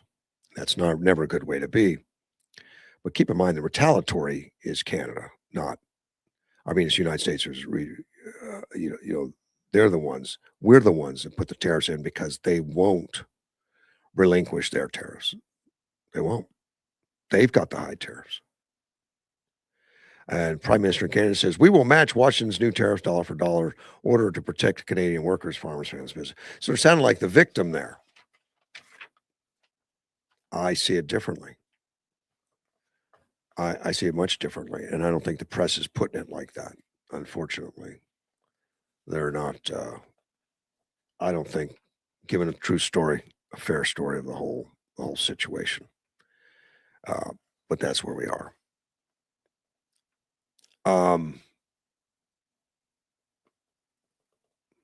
Mail voting crackdown. We do have to talk about that. As you know,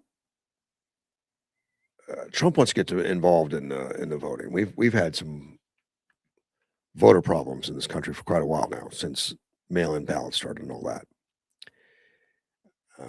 The popular opinion in the United States, people want you to show an ID. They want to clean up the loopholes to cheating and lying and all that. Democrats in unison say, nope, we don't need to, even though the population says 85% want it. And somehow it doesn't hurt them as much as you would think. It doesn't. Well, Trump's doing what he can with his own, within his limitations of the executive branch. I mean, the executive branch, he can work with the post office and say, look, you can't take mail, that's federal. We're not going to deliver mail-in ballots to addresses that don't have the recipient that's a citizen. And he's got a way to fix that. He put it in there. And as you know, he did that back 6 months ago. The courts finally, the courts froze it at first or held it up, and they just released it. They said, no, it's within his rights. No harm has been done to anybody yet. So they're going to let that happen. Of course, now it's going to, everybody's going back to, the Democrats are going to try to do what they can to protect the lack of security in the voting, and the Republicans are going to do what they can to make sure that rules are followed. Former White House Deputy Counsel Gene Hamilton, he said federal agencies such as the Postal Service can now move forward with parts of Trump's election integrity order, including new ballot mail standards and efforts involving state citizenship list. As opposing states wait to see which concrete federal actions could form the bias of a new lawsuit. Because what the judge said when he allowed the executive order to stand was they have no standing because nothing's been done. And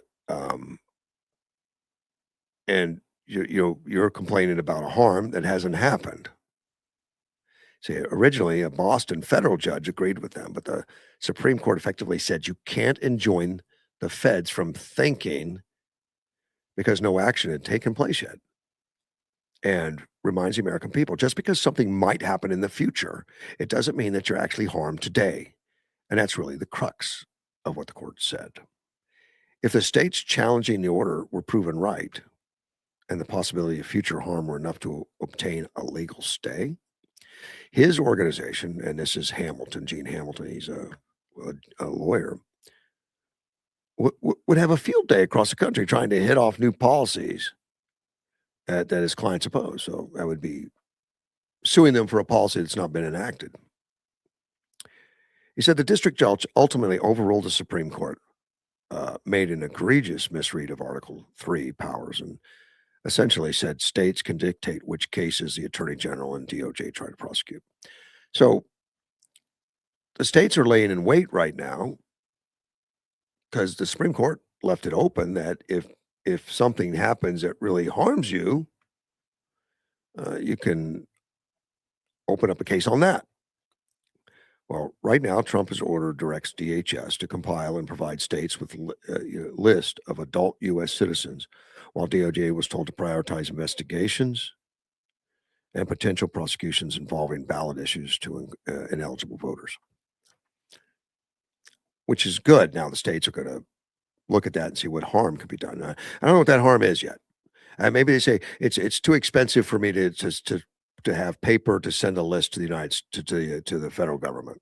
I don't know, something silly. Hamilton says, let's see what the department and agents actually do. Well, let's see what they say they're going to do. As new concrete federal rules will come next. The clock is ticking to implement the plan, respond to further legal challenges as states distribute mail ballots progressively earlier than in past decades. Now, the United States Postal Service proposed its ballot mail rule in June, according to the executive order, even though the judge had put a stay on it. They looked at it in June and they've since finalized it. They're requiring standardized ballot envelopes. Now, keep in mind, all states run elections. They do. But they have to conform to federal rules on those elections, some guidelines. As limited as they are, the guidelines, like you have to be a citizen, you have to be old enough, those kind of things. And we've really gotten away from it. The states have been running amok, saying you don't even have to be a citizen, or you don't have to, give me your address. You don't have to give me your name. You can register on the day of voting. And all that does is just destroy any chance of record keeping, so you can't be proven that you did something wrong because there's no records of the wrongdoing. The ballot envelopes and unique tracking barcodes, while directing states to use a federal portal to identify voters receiving mailed federal ballots, which should be within their rights. The federal government sets the guidelines and says you have to use a criteria, but you, of course, handle, the logistics on how it's done. States that fail to comply could see outbound federal mail refused to return. So if they don't comply with the United States Postal Service guidelines, which are out now, on having envelopes with barcodes and all of that stuff and standardized size and all that, Postal Service may get these envelopes, this mail to be delivered, and they may not deliver it. They may kick it back to the sender.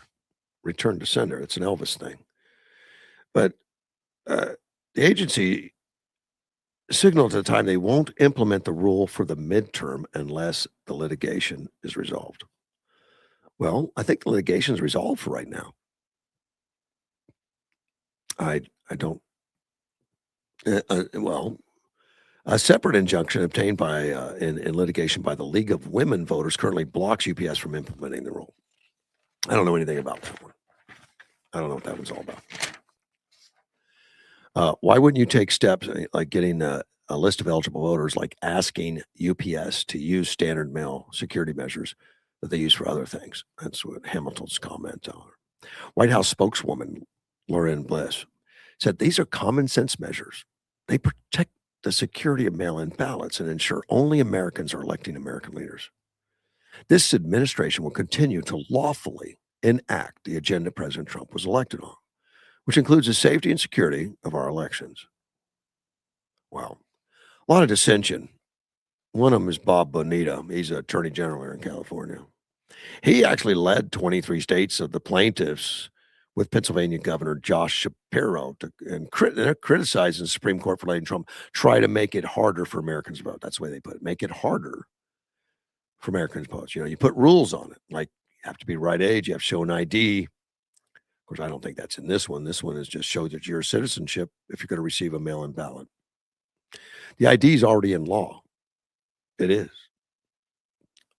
Shapiro was listed separately because Pennsylvania Republican attorney David Sunday did not sign the state onto the suit. So Pennsylvania state wasn't included, but Shapiro took it on himself. He says, not so fast.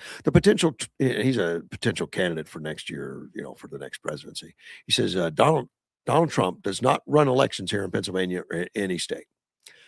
I like that when he answers a question that hasn't been asked. No one's questioning whether you run the elections. The question is, are you following the guidelines, the federal guidelines? You have to do that. It's not an option. You have to follow it. You can't make up your own, not on federal elections. And if president's involved, if a senator's involved, or a House member, a congressperson's involved, it's a federal election. Let me talk to Mike real quick. Good morning, Mike. Hey, good morning again, sir. Yes, ma'am. Yesterday, that Nick Shirley was in California. Did you see that? I did not. Huge crowd. And of course, the media had the cameras set up at level, to the ground to make it look like a small crowd. But the people were cheering him, wanting his autograph with banners that they love him. Yeah, really? You look at the country by county. This country is completely red with a few small dots of blue. Oh, as far as property for the counties, it's probably 80%, 90% red. Absolutely. And you look at California, it's the same way. Yeah, it is. But you I'm get sorry, along that coastline, it's all blue, and that's heavy population. That people live on top of each other. Yeah. But this the midterms are there for the Republicans to lose. But tell you the truth, I am looking forward to having a great Thanksgiving after the midterms. I like to hear that. I do. I like that optimism. I share it. Can you imagine what that Thanksgiving is going to be like after we prove all of these naysayers wrong? The naysayers aren't going away, though. I mean, it's a constant, checking to make sure that we're dotting I's, crossing T's, and doing things right. Because there's evil out there who wants to dismantle what we've got, dismantle this country. Well, when we get in the face of evil, evil flees. Yep. And the only stronghold the evil has, is the mainstream media, and really, that is getting dimmer and dimmer and dimmer and dimmer. Yeah. So long as we keep conversation up. The divide is becoming more caustic and more aggressive, which is unfortunate. But it's hard to talk nonsense in a calm demeanor. They have to get emotional and have to spool up their anger and hate because the logic isn't there. I mean, that's what they default to. I mean, that is, they default to name calling. Yeah. They default to just bad words and stuff like that. But from our side, I'm sorry, but because of the years and years of abuse, in order for us to get our word across, it does have to get a little nasty. But we really aren't nasty people. No. But we can't we've got to stand up to the bullying. We've got to stand up to the nonsense, and we got to protect, the America First agenda. Sometimes protecting it from ourselves too, because there's people out there who will lead people astray. This whole socialism thing that they're they're they're promoting is so detrimental to everybody, and they're not getting the truth, and it needs to be out there. And if you try to give the truth, they scream at you so that your words aren't heard, or they ban you. They can't censor. They cut you out. There's no sitting down and having an honest debate. Kind of like our governor.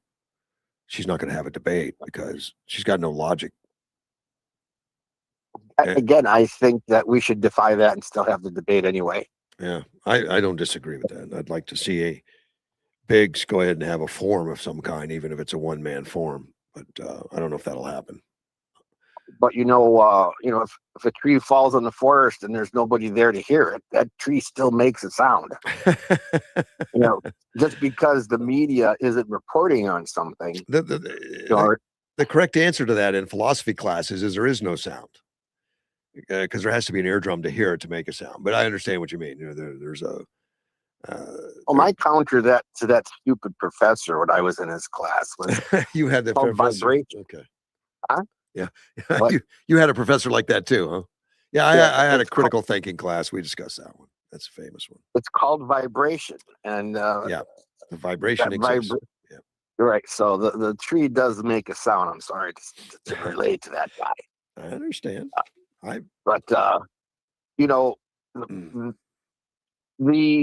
left sounds like they have a big following because they have that megaphone.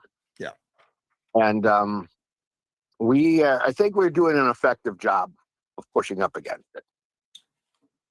I think you're right. There's always more that can be done, and there's always more voices that you want to have on your side. And there's always more ears you'd like to have opened, and we work on that. We do, but there's a lot of people working, doing the right things, and but there's a lot of stuff to overcome, a lot of hate. It's not an easy deal, but it's a necessary one. But I was just looking at that, and when I saw that crowd, and I saw their attempts to make that crowd look small, that one kid is able to do that. Imagine that. Who is Nick Shirley? Well, it reminds me, of course, of Charlie Kirk now. Total different approaches, totally different thing, but he seems to resonate like a Charlie Kirk. He seems to resonate. He's just a true person. Just a force of nature that he wants to do this, and you can tell there's no conflicting in him at all. He's not doing it for money or fame or anything. He wants to right a wrong. And I think that people see that honesty in him. They see that purity in him, and he just rallies people. And he's fearless. I worry about him because of the hate, the anger, the violence. Well, he had two huge bodyguards behind him. Yeah. So, but these guys are standing out there shaking hands, and what's coming. It doesn't take much. But again, if that happens, unfortunately, it's because of the left. Have you heard any of the commentary from the left? The people that just talk, that just say his name like their mouth is filled with venom. They just hate what he does. Absolutely. But why? Why? How do they justify that? How do they justify a 23-year-old that wants to knock on a door and see if there's an injustice being done? They're wired differently than we are, Russ. I guess so. You and I argue, and you allow me that soapbox. Yeah. That I don't about having a Democrat as a friend. Yeah. And they are wired differently than we are. It was just like if you're working in a prison, you're talking to prisoners all day long. They're wired differently. Yeah. And you can't rewire them. Well, and that's where you and I may disagree. I think we always leave that door open, and many every year are switching to Republican Party. It's been a big, huge swing in the United States, not just in Arizona, but in the United States. So it's one person at a time, though. It's one person at a time. Just for the sake of conversation, where you and I also disagree. I really believe the Republican Party is going away, and there is that area of America that was Democrat Republican, that has always been America first. You know, it was America first with a Democrat cherry on top. But I think And America First is the Republican Party. I don't think so. I disagree with you. Okay. And you know, when we say that we have these people who were Democrats coming to this side, you know what? Really, they never were Democrats. But when there are the true hard. Okay, let's say this: you're not going to change my mind ever. Okay, that's fine. You know, but the true hard line Democrats, the gauged ears, the piercings, the tattoos, the pink hair, you know, you're not going to. Those people are wired differently, and you know, you're not going to change those people, and they need to be put back into the closet, if not more. You're not going to change those people. The people who are always who we say are, well, they were once Democrats or they were once independents. The people who say they're independents, they're libertarians. They were hungry for that conservative value down at their core. They're hungry for that conservative value, and now neither side provides for that. And what you're finding is the coalition of individuals that are saying we're Americans. You know, forget about Republican, forget about Democrat.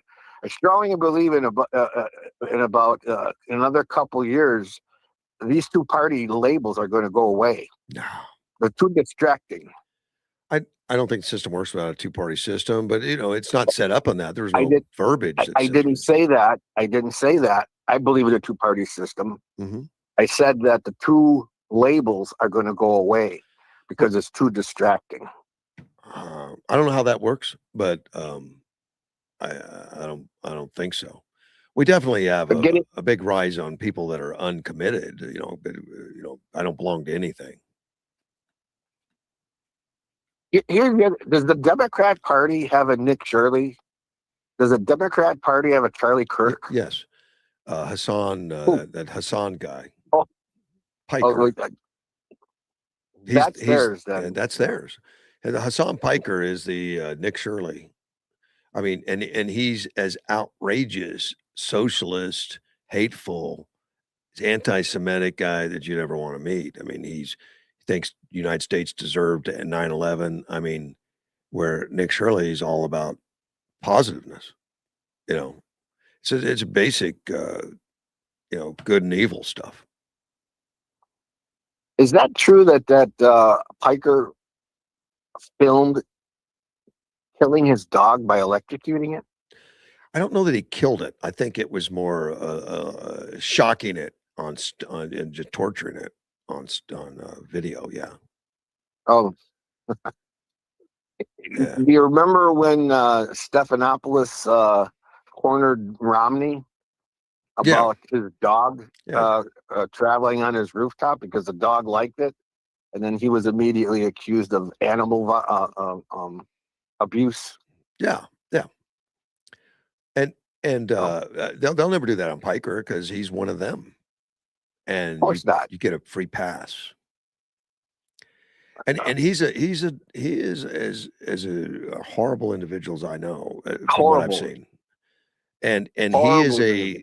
he's loved by the left, but you got many left that are starting to separate themselves a little bit from him because they see how caustic he is to real people, and they're trying to a little bit, but not many. You know, it's not that many. I heard a comparison to David Duke. Remember when David Duke was around? He was I was going to bring that up. Yes, sir. Yes. Go ahead. And they tied him to the Republicans. Although I don't know any Republicans that embraced him. I don't know anyone that did. And yet he was a registered Republican, so they made him the Republican. The whole thing. He was the picture of Republicans, which he never was. But here, Piker is embraced by all the left, and they think it's unfair to make him the Republican poster child. But they embrace him. they use him as an advisor. They want his followers to to let him know that I agree with the Piker, and he's an evil guy. He's an evil guy. Very. Yeah. And I don't think he can be stopped by calm talk. No. He needs, But did you hear that Caroline Lovett was going to be on The View? Was going to be a member on The View? Well, she is discussing it. She hasn't decided yet. I think it'd be I don't agree. I think it'd I be don't agree with that at all. I think it'd be a brilliant move. I don't agree with that. I thought, to me, I thought, okay, they were going to fire everybody and put her on with another panel of people, but to mix her with them, I think is ridiculous. No, Scott Jennings is doing a great job of it on CNN, and he's surrounded by some real vipers, and he handles it just fine. And I think Carolyn Levitt is of the same bolt of cloth. I think she'd do fine. Right now, she'll do fine also, but look at all of these so-called conservatives on that show that have left that show. Well, and they were semi-conservative. They were not real conservatives, most of them. And there's some conservatives on there now that claim to be Republicans that agree with more liberal stuff than Joe Biden did. But I think she would be a real. I'd start watching it if she was on it. I mean, it would be fiery. It'd be kind of like Jennings on CNN, because he's not just going to sit there and take nonsense and not say something. Is he the son to Peter Jennings? I don't think so, but I don't know that.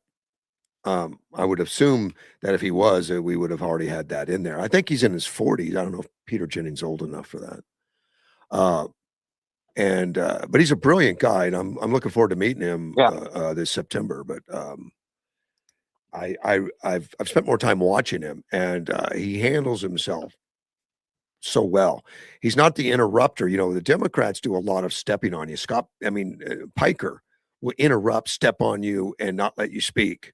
Jennings listens and then picks you apart. I mean, he's like Charlie Kirk, even.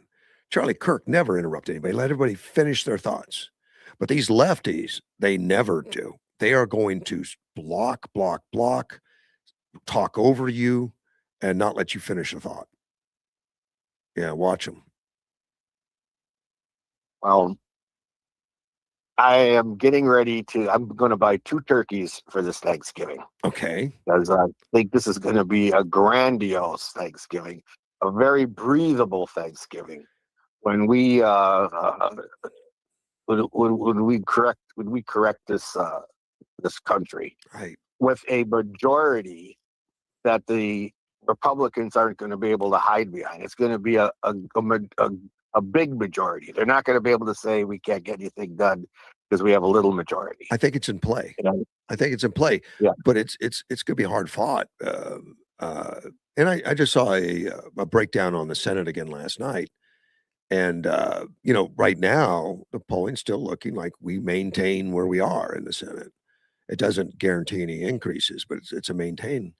And I think that one's pretty secure. The House is it's always wild, because it's every 2 years, and it's a little tougher to nail down than the Senate is. The Senate, it's being statewide versus counties and stuff, broke up. It's a little easier to handicap the Senate, but the House, it's crazy. You got all 435 being reelected in one day, all of them. So it's a jungle, man. We'll see. We'll see. What is going on with that Save America Act? It's right where it was. I know they're coming back in session next week, and the Senate and the Senate is still. You still have Thune that says he doesn't have the votes. He doesn't have the votes, and they took the 3 weeks off, which Trump didn't want, and they just Thune kind of just did it and took off before anyone said anything. But I think there's plans to cut it down to some more basics, cut out a few things, but you've got just a couple of the Republicans, you know, that are just not budging. Collins is the best chance. You know, Collins, I think, will probably do it because she's in an election year and she might go along with it. Murkowski, for whatever reason, and she doesn't have to tell you, and she won't, is against it. And then the turtle, is unconscious somewhere. I don't know what he's doing, but he doesn't like Now, Trump, and he's not going to vote. Then you got the Cochran and stuff. They're not going to Cornyn. It's just that Murkowski was elected in Alaska by some special kind of newfangled election process, right? correct. Yeah, that's the what do they call that? The ranked choice voting, and that's where on a ballot you don't vote for one person. You score them. Like this would be my first choice, second choice, third choice. First choice, second Mm. choice, third choice. And then they calibrate it based on who's the most popular. And if one person got all the number twos, they would probably be your next senator. So what happens is that all the Democrats vote Democrat as their first choice. All the Republicans vote Republican as their first choice. And then there may be somebody that's everybody's second choice. And Murkowski may be everyone's second choice. And then she wins. So the person Is got the that most, still in yeah. What? It's terrible. And the person that got the most number one votes, first choice votes, didn't win in ranked choice. It's I all think Sarah Palin was supposed to win that. yeah. So, yeah. Yeah, but they use a slide that- rule somehow, but they screw it up. The rules are always different. And they tried to get Arizona to go on saying it was the most wonderful thing ever. You're going to get the better candidates and all, and it's just crap. It's absolute crap. And right now there's a big move to change it in Alaska. They already tried it once. They missed it by very like 1% or something, but it's not working well. Yeah. It's hard to get behind a candidate if you don't know how the voting goes. I mean, you think voting is screwy now to figure out. This makes it so impossible to figure out. They could just announce the winner and never show you why. Well, that's my 2 cents, and Thanks, sir. I'm optimistic about a great Thanksgiving in November. I hope you're right, That's man. been, so. All right, sir. You have a Thank good you, sir. weekend. You too. Bye-bye. Of course, that was Mike today. Phone lines are open 928-941-0304.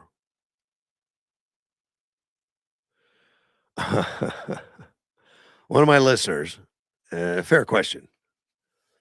What was the point of changing the DOD to the Department of War and the Gulf of Mexico to the Gulf of America? In 28, when the Dems win, they will change it back. It's only an executive order. According to some, there's an event, tree falling, and no event, tree not falling at the same time until there is an observer. True. And that's the whole tree falls in a forest doesn't make a sound if no one's there. Yeah. The correct answer to a lot of the philosophers is there's no sound if no one's there to listen to it because the transaction wasn't complete. The tree fell, but it just didn't make a sound. Here's the point of changing the DOD, Department of War. I think Trump wanted to make a statement, and that statement is, we have a duty to get it done and put more teeth into what we're doing. I think that's it. And I think it changed some attitudes. It changed some people. It was originally the Department of War. That was the original. And somebody somewhere along the line said, now we're just a party of defense. And I think that's, unfortunately, it's not going to win wars to be defensive. I liked it. Now, it did not. And the listener's right. It does not officially change. I mean, everything changed as far as the stationery and the letterhead and the orders and everything. It's changed to Department of War. So that's all true. But in Congress, I think it's still listed as Department of Defense, even if they call themselves the Department of War. I think that's the way that goes.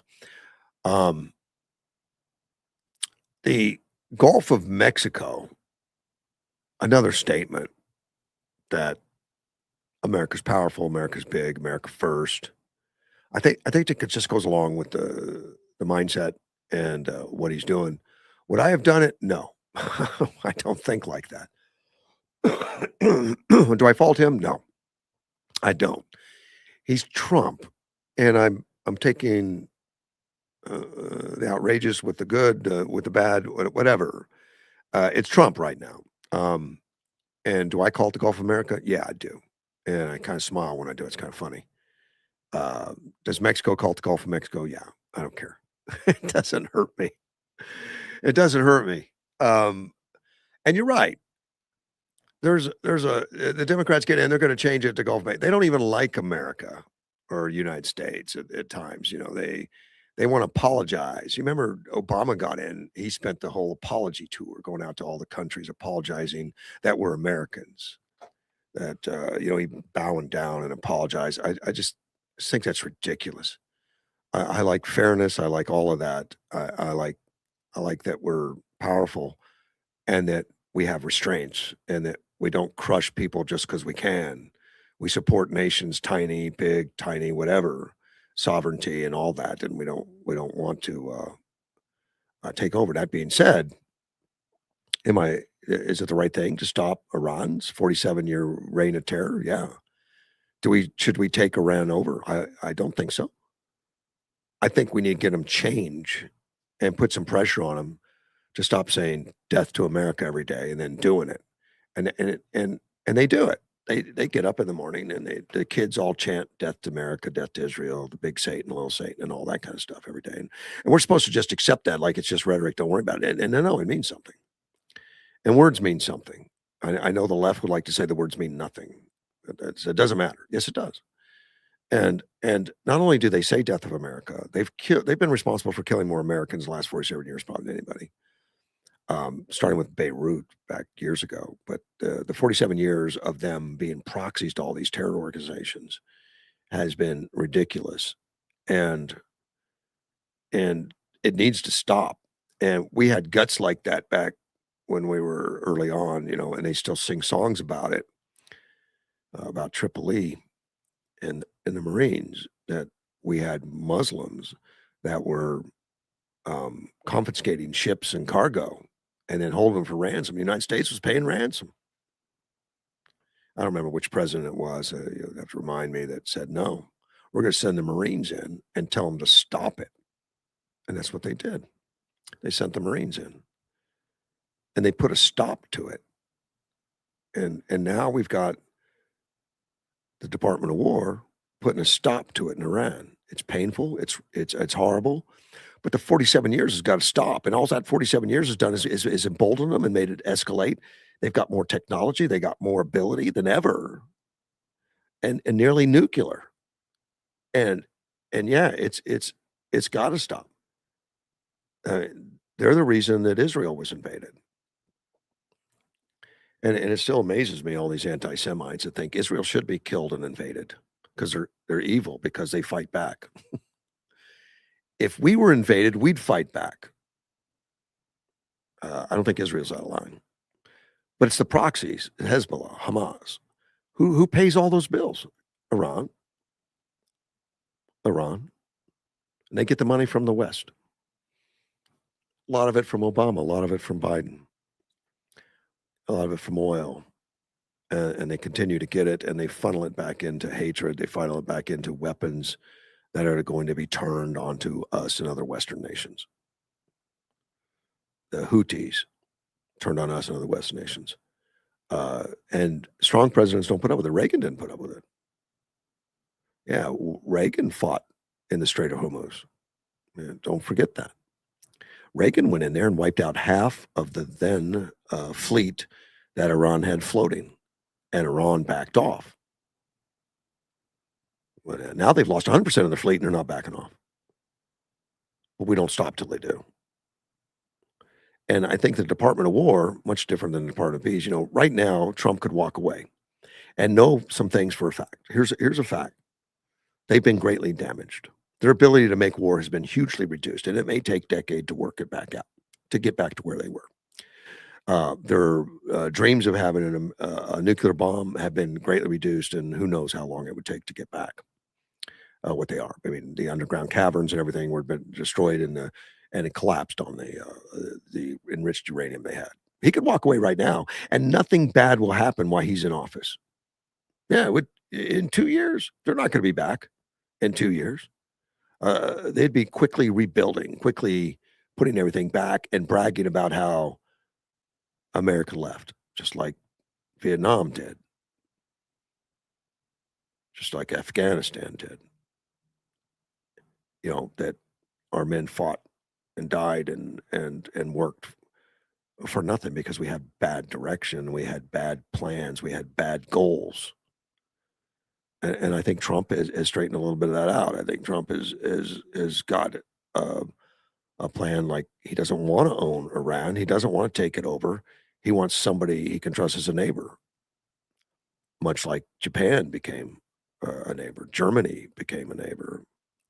You know that we could trust and work with, not own them, not control them, but we could call them a partner and not have to worry about with our back up against a wall if they walk into a room, probably.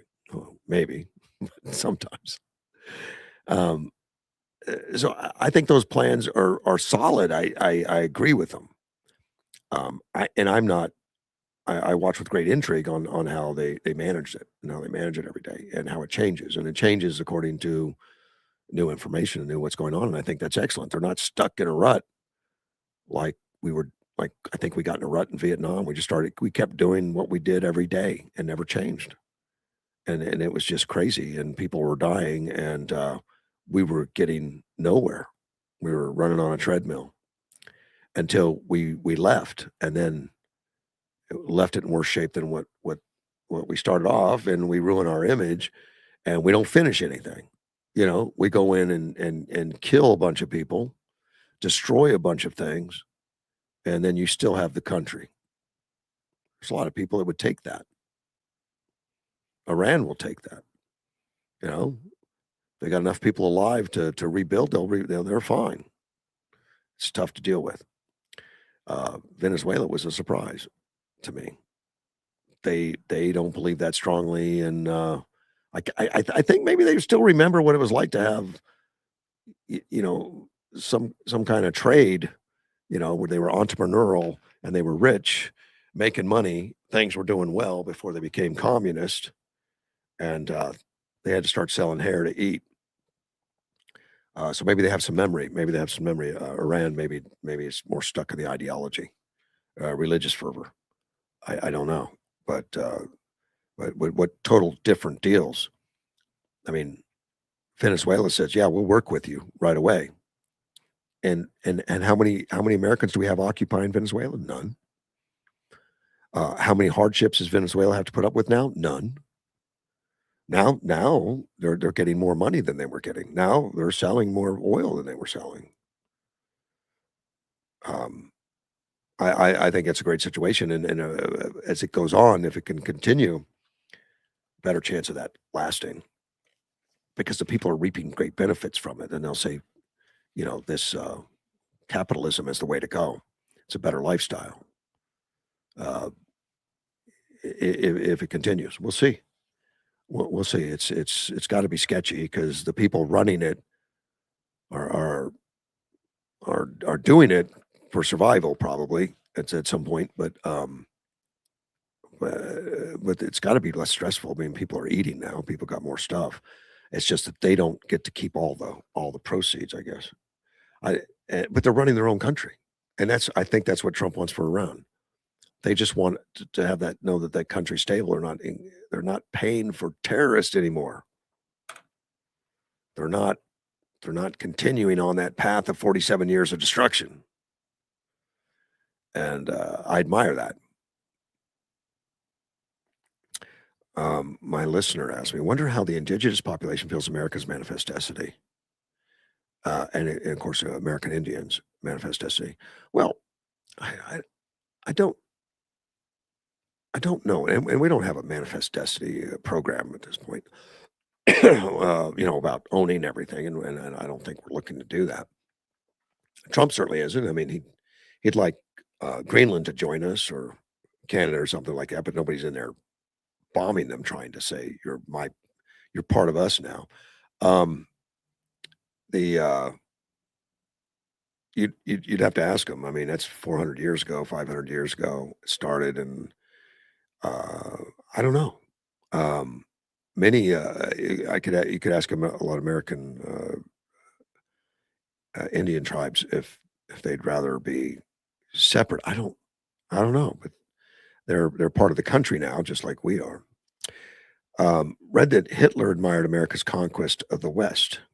He used it as an inspiration for his invasion of Eastern Europe. Possibly, I can't get in Hitler's head. I've never read Mein Kampf. I don't know, but not all. You know, you say America.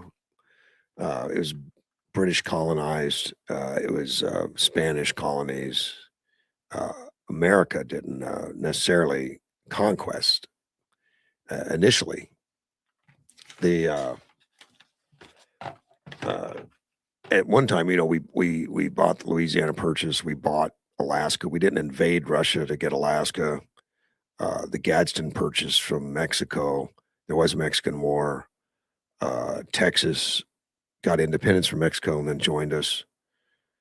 I mean, it wasn't all just what Hitler did at all. Mike, what's up? Third time's a charm, huh? Yeah. Listen, you know, I don't know why that person is nutty over the changing of the Gulf name on Lake Ontario. Yeah. I think it's appropriate for the what we're doing with the world today. America was smoldering over, and again, both parties. The Republican Party is just as responsible as the Democrat Party for the state that America is in. Okay. We are in a new. No, I agree with that. I mean, you're right. No matter who's in power, we're still the United States, and we live with that reputation no matter what. You know, we live with Vietnam and the reputation we've gathered from that. And I think by Trump changing it, you're right. It shows a different strength, a different toughness, a different attitude. I agree. You know, and what Rush Limbaugh is still alive.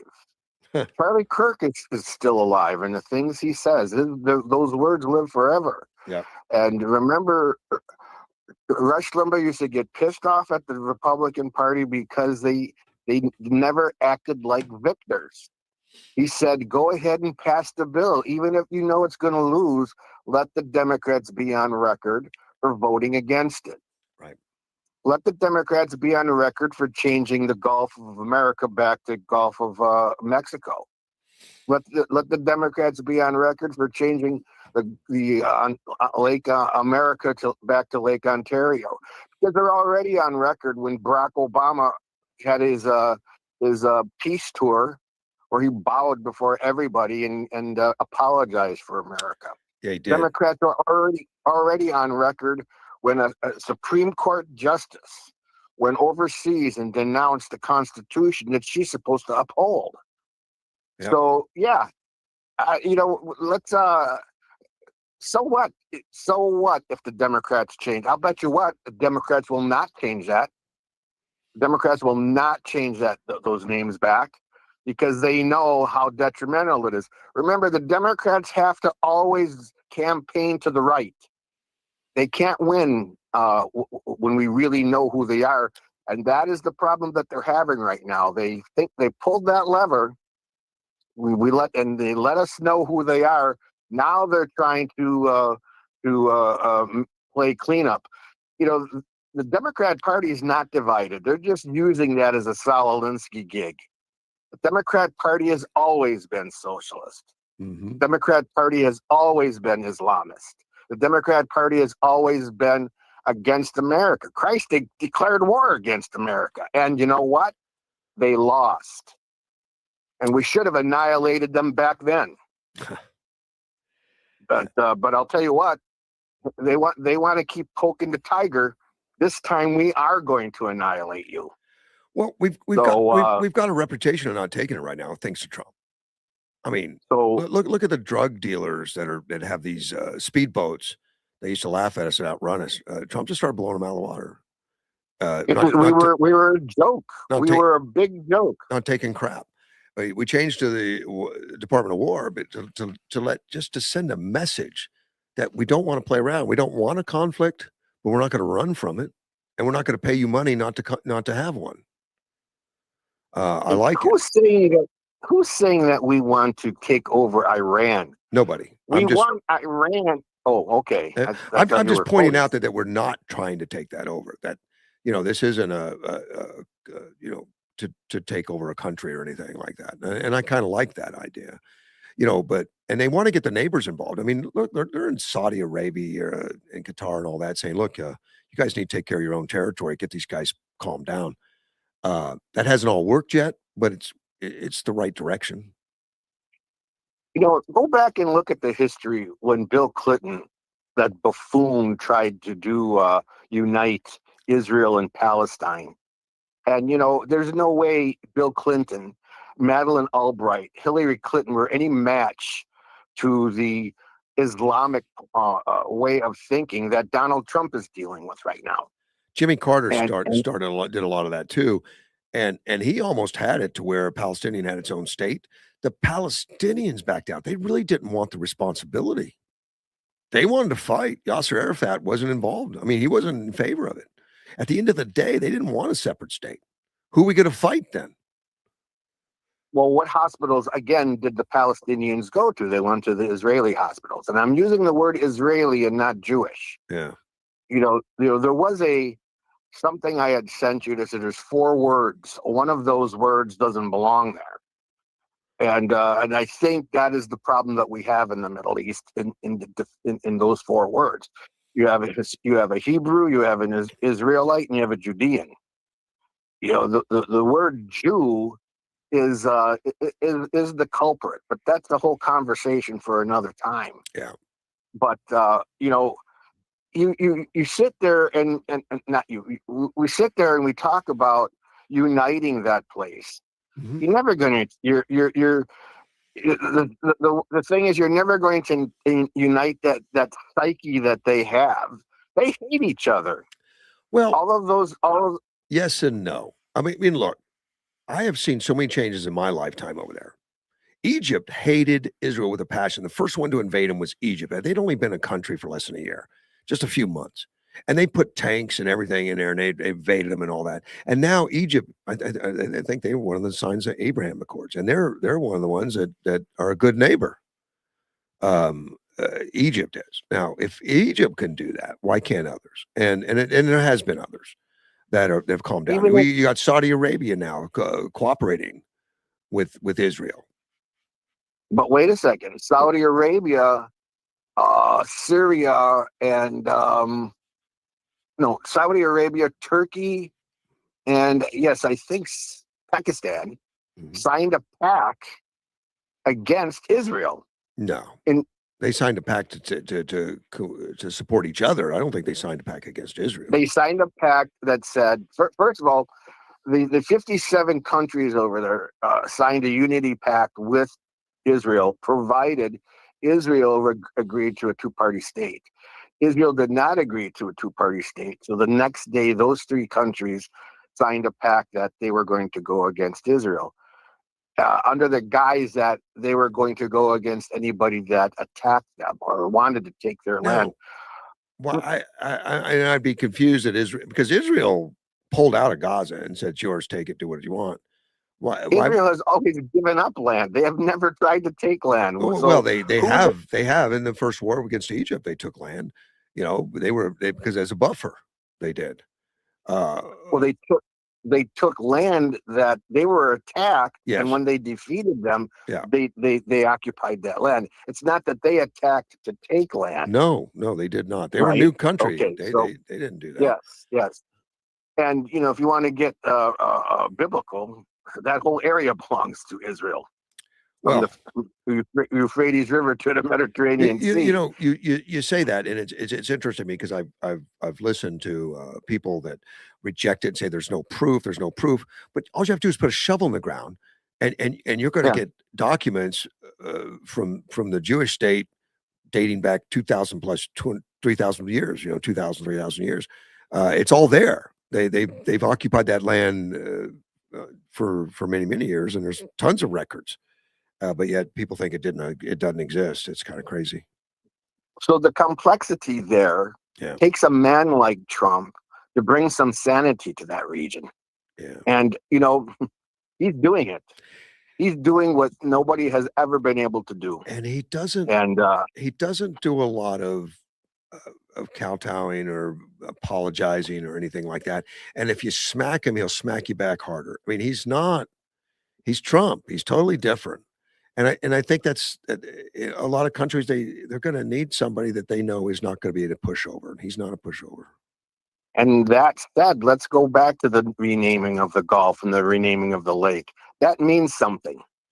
That Yeah. says, buddy, here's a line you do not cross. You want to cross it? We have the ability to make a lot more bombs than you. I wouldn't have done it myself personally. It's not how I think.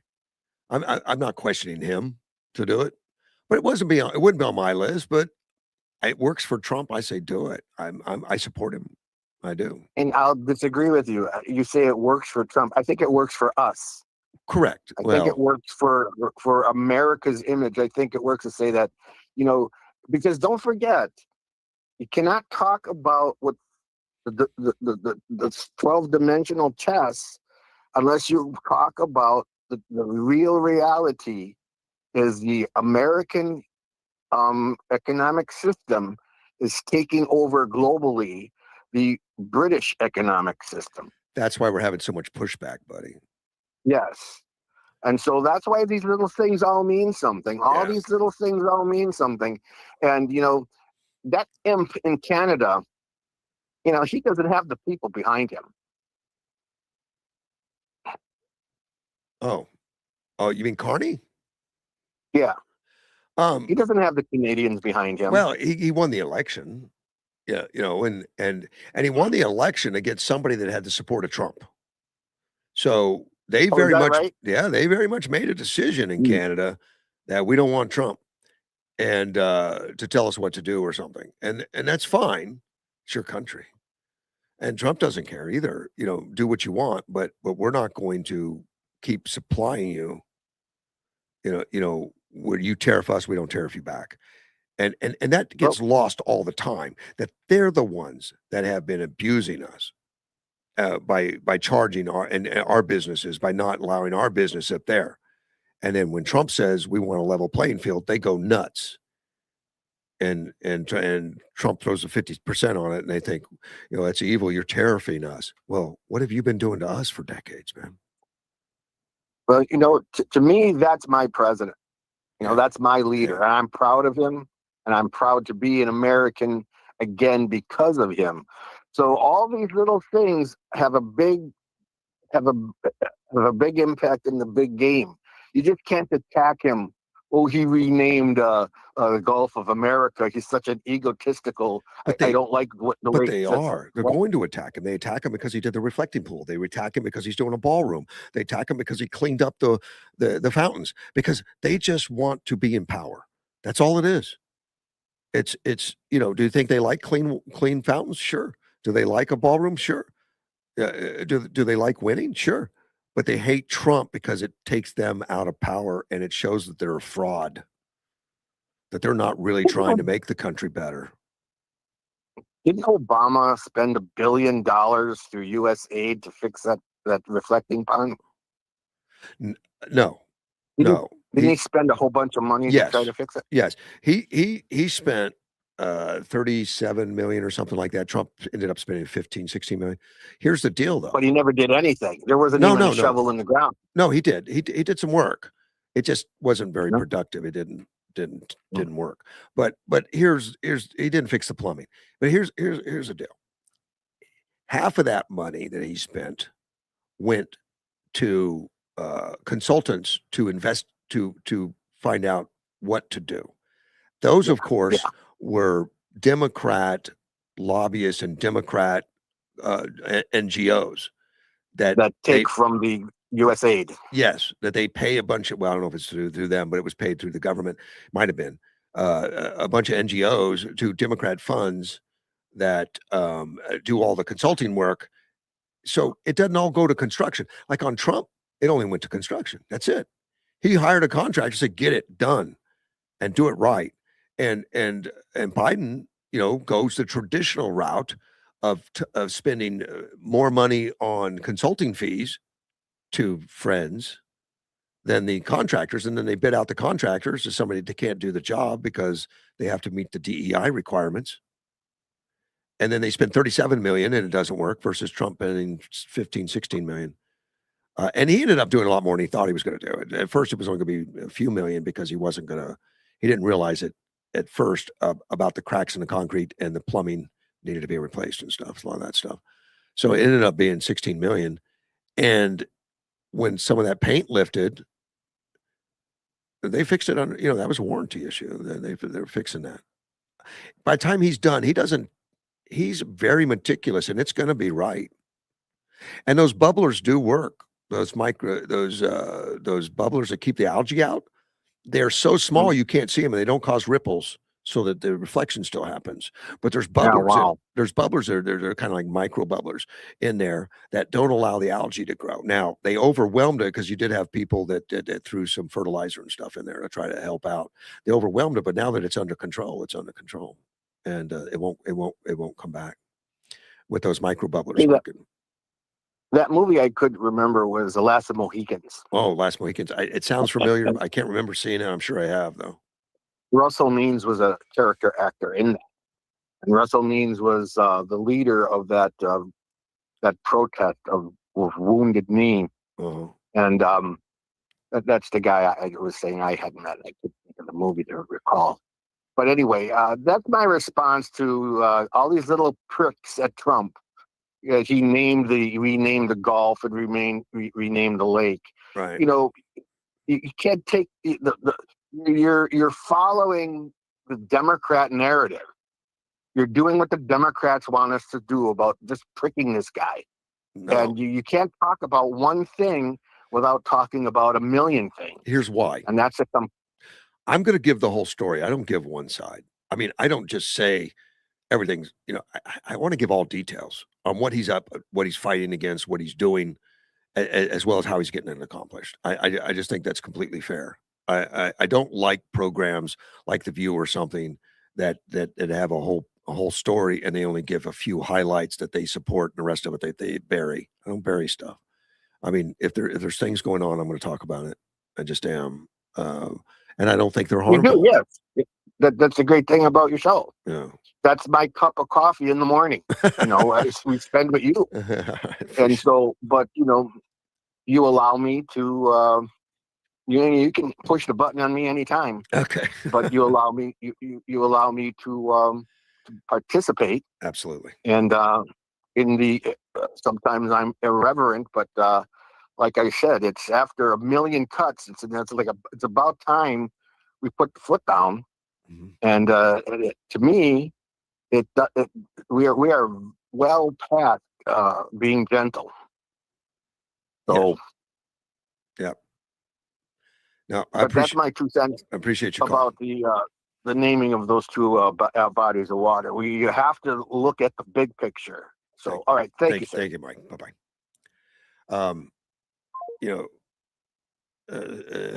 Some people question, and Mike has been a hard call over the past. I don't care.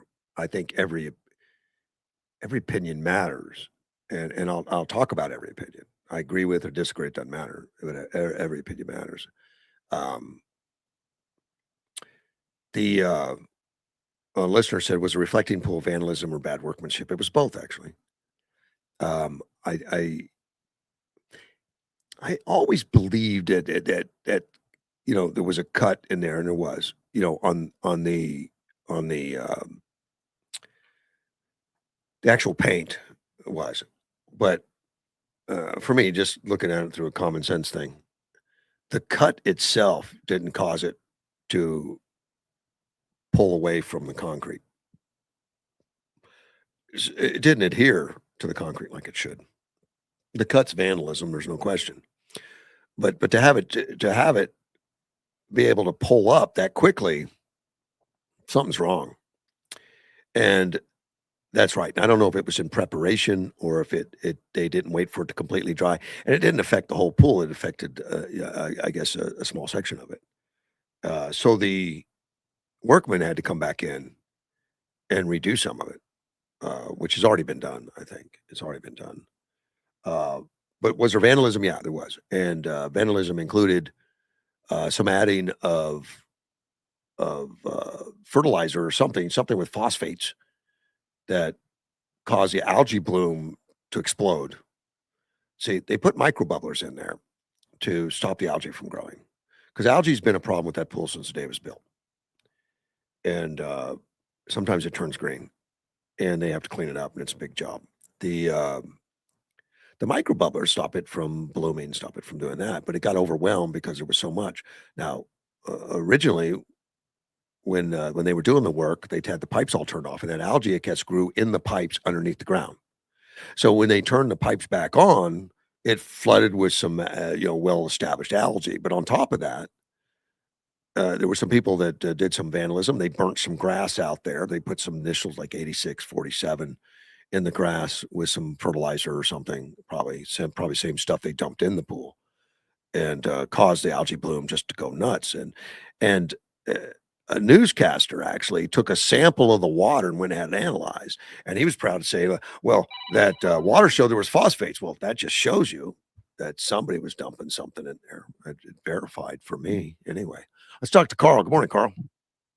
Hey, good morning, Russ. How we I'm doing? doing well, sir. My 2 cents for today. Where would the United States be today if we did not have a Republican Donald J. Trump in office running our country for us? It's really hard to say. We've been fortunate throughout our history to have a George Washington, to have an Abraham Lincoln, to have Ronald Reagan, and some greats that I'm missing, but that have come along and in many capacities, generals and other stuff, Patton and all kinds of stuff that have really pulled our butt out of the fire, and he's one of them. He's one of the guys that's willing to sacrifice. He didn't become president to make money. He lost fortunes to be Yes. president. He took some steps backwards, but he didn't care. He came back. He knows how Well, to make money back, but he's doing it for the country. he's doing it for you and I, Mr. Russ Clark. Yes, sir. I That's agree. the country. And also, Now, they want to shoot him for it, though. The people want to shoot him yeah, for it. where would we be right now if he did not stop the Iranians from making a nuclear bomb? Would they already had it made? The intelligence that they have, if you can believe it, say yes. And that's a lot of Israeli intelligence too that said they were just weeks away, and that was one reason that Trump pulled the trigger, is how close they were to that. And Israel was going to go in with or without us, that because their life was on the line, they would have been destroyed immediately. Now, don't they have a ballistic missile that'll make it to the United States? My understanding is they have a technology for a ballistic missile that has a lot of range on it. In fact, they surprised Europe already by firing a missile into Europe that went much farther than they thought they had. They have claimed to have that. Now, whether they still do after some of the bombing runs, I don't know. And if they do, they don't have many. But just them having the technology means that they will, that they've been developing it. Yeah. Well, you put one nuke in the United States in the right place, it's going to mess this country up for a long, long, long time. And all it takes is one. Oh gosh, yes. I mean, look, we dropped one on Hiroshima, and the devastation is kind of unbelievable on what that happened. And the stuff, Yes. the bombs we have today are much more powerful than Yeah. than Hiroshima. So the devastation would be, it could be an elimination of millions of people in one fell swoop. That has an impact on a country that's gonna, I don't want to have to understand what that feels like. But the thing that would really, it would change our whole way of life in the United States. Yep. It would change it all immediately. It would change the whole world. Yes. Yeah. And to have a Democrat or anybody saying, well, they would never do that. Those people are completely nuts. And to me, I'm 105% behind President Trump. as a Vietnam veteran, of all the different presidents we have, he is the only one that really stepped up after we got crapped on pretty bad. And I would say this was the Democratic Party dumping on the Vietnam veterans myself, and I could be wrong on that. But he stepped up and he takes very good care of us. Yeah. You know, it's really amazing that the health care that President Trump made for the veterans. Yeah. Yeah, he So- did. He opened up some doors, and I don't know if he instituted that or if it was just on president when it finally came forward, but I think he had some say in it. I think he was the one that changed it all. Yeah. And he started a lot of this with Pete Hegseth. And Concerned Veterans for America is where a lot of where I seen started. You know, just we had health care, but you know, to take care of my problems I have. And I have some problems still from Vietnam, and it still bothers me. Yeah. But I don't have to go, I don't have to drive to Tucson all the time now to take care of my medical needs. And a lot of these medical needs I would need if I hadn't gone to Vietnam. And so and President Trump stepped up and taken very good care of the veterans. It's a good thing. So- I'm glad he did it. Oh yeah. That's all I have to say about that. And the next thing I want to say is on our schools, Yeah. who gets most of the money? The teachers or the people running the schools? Well, superintendents make a bigger salary, but there's just a lot fewer of them. Yeah. You know, superintendents, God, what do they make? Like 160, 170,000 a year or something like that. But Yes. teachers don't make that much. But I mean, teachers don't do badly. You know, you can Well, teachers over there can make $50,000, $60,000 a year, and that's pretty good gig. You know, for getting all those vacations and time off in the summer. That's not bad. yeah, well, I think the teachers deserve a good salary because they're the ones that are teaching our next generation. Yeah. But what happened there was instead of teaching, they started to indoctrinate our children, and that was not good at all. And so how we the people stepped up, we started going with charter schools and taking our children out of the schools and teaching them privately. And from what I've seen, the charter schools and things like this are doing a better job for our children than the schools were doing.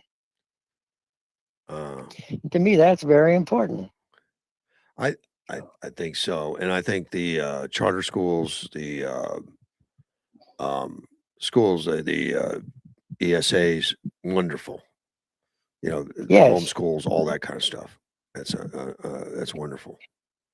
So anyway, that's my 2 cents for today, and I'm just so happy that we have a president like President Trump taking care of me.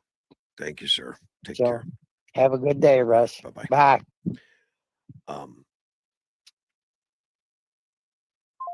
I looked it up real quick on superintendent. I overshot it a little bit. Yuma Union High School District, 122,655 a year. Yuma School District 1, 132,200. And I don't know if that's just base salary or if that's, or I don't know, but that's what's listed at right now, what I'm looking at. So, I mean, nice jobs. They're good jobs. Let's see. Those are average salaries. Scottsdale, Arizona, 116, 111 in Phoenix, Chandler, 104.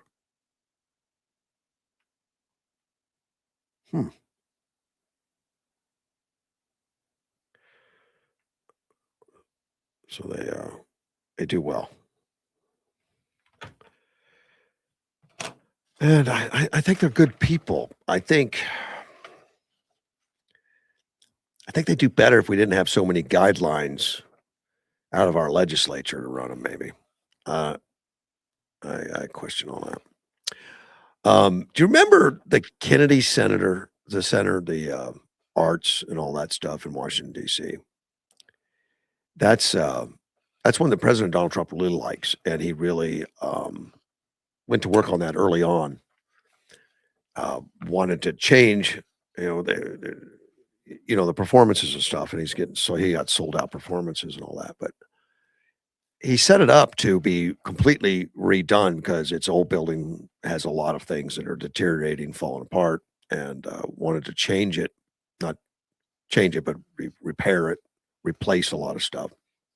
And it was going to require being shut down because some of it's structural, some of it is, I guess, foundational. And he got stopped by a judge.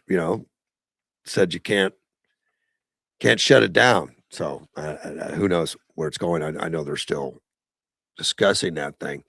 And then they said they couldn't put his name on. Remember, he changed the name of it to the Kennedy and Donald Trump Center. I say he changed it. The board changed it.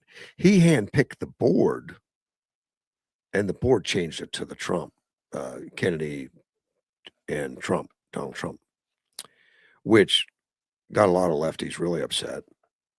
And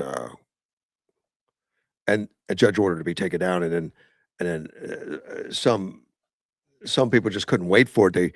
They news reporters went out there and waited to actually film the name being taken off the building, the Donald Trump name being taken off the building. They put some sheets up around it for a while, and they when they went out there, they got it. They were just like excited, like having a party that we took Trump's name off. The story's not done though.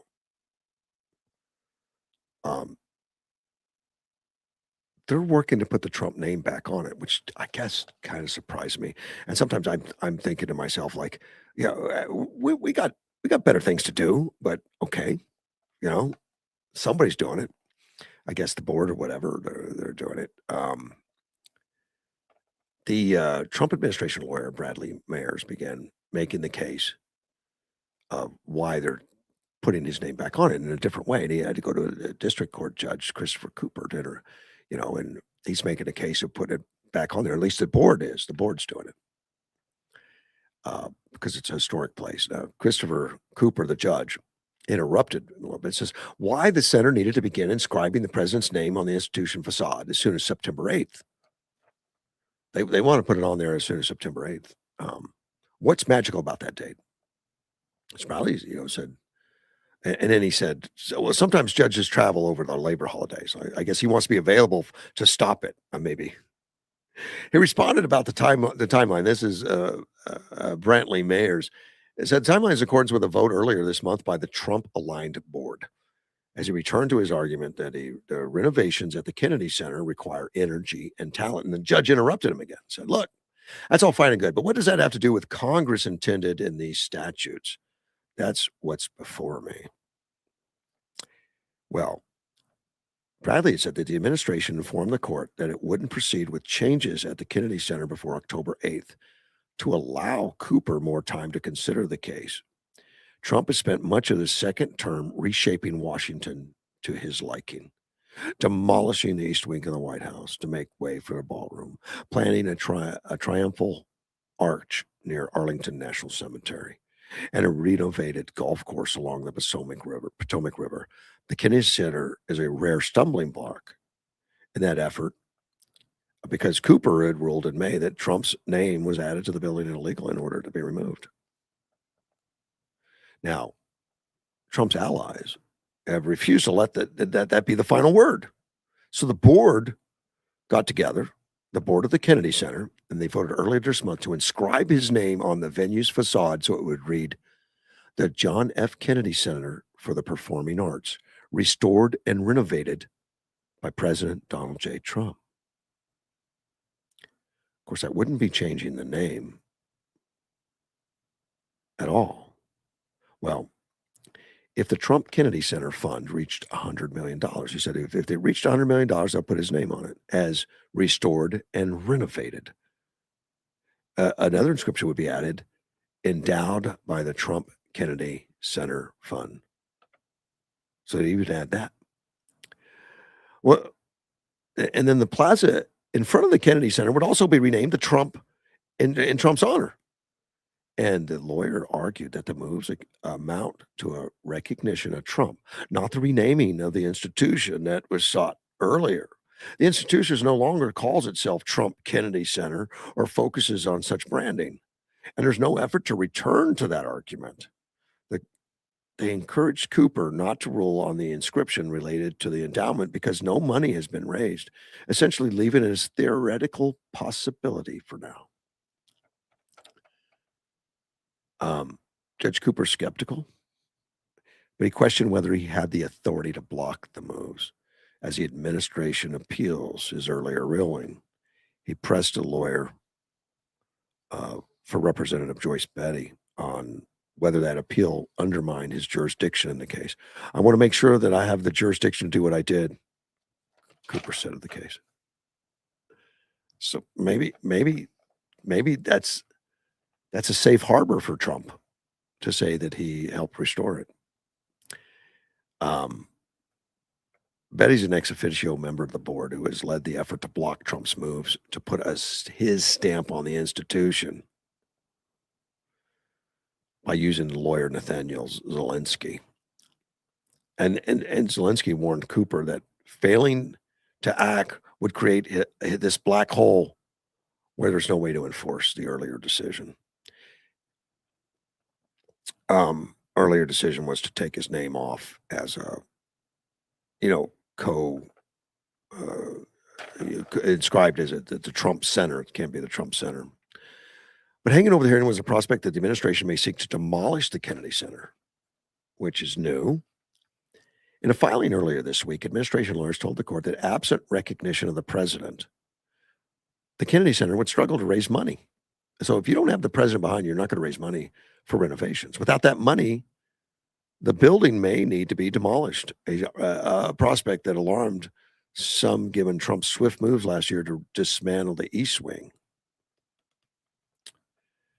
Well, they said that the Kennedy Center will deteriorate further into an unsafe, decrepit structure that will be required to be taken down with a determination to follow on what to build on the site, such as a large outdoor amphitheater overlooking the Potomac River that has been proposed by some for many years. Now, Commerce Secretary Howard Lutnick got involved. I guess he was asked a question about it. He attended the hearings. He downplayed it a little bit. He pointed out that was that if you do nothing, bad things happen, but they're not going to happen on Thursday. I don't know if that's some kind of threat or something. I don't know how to take it. But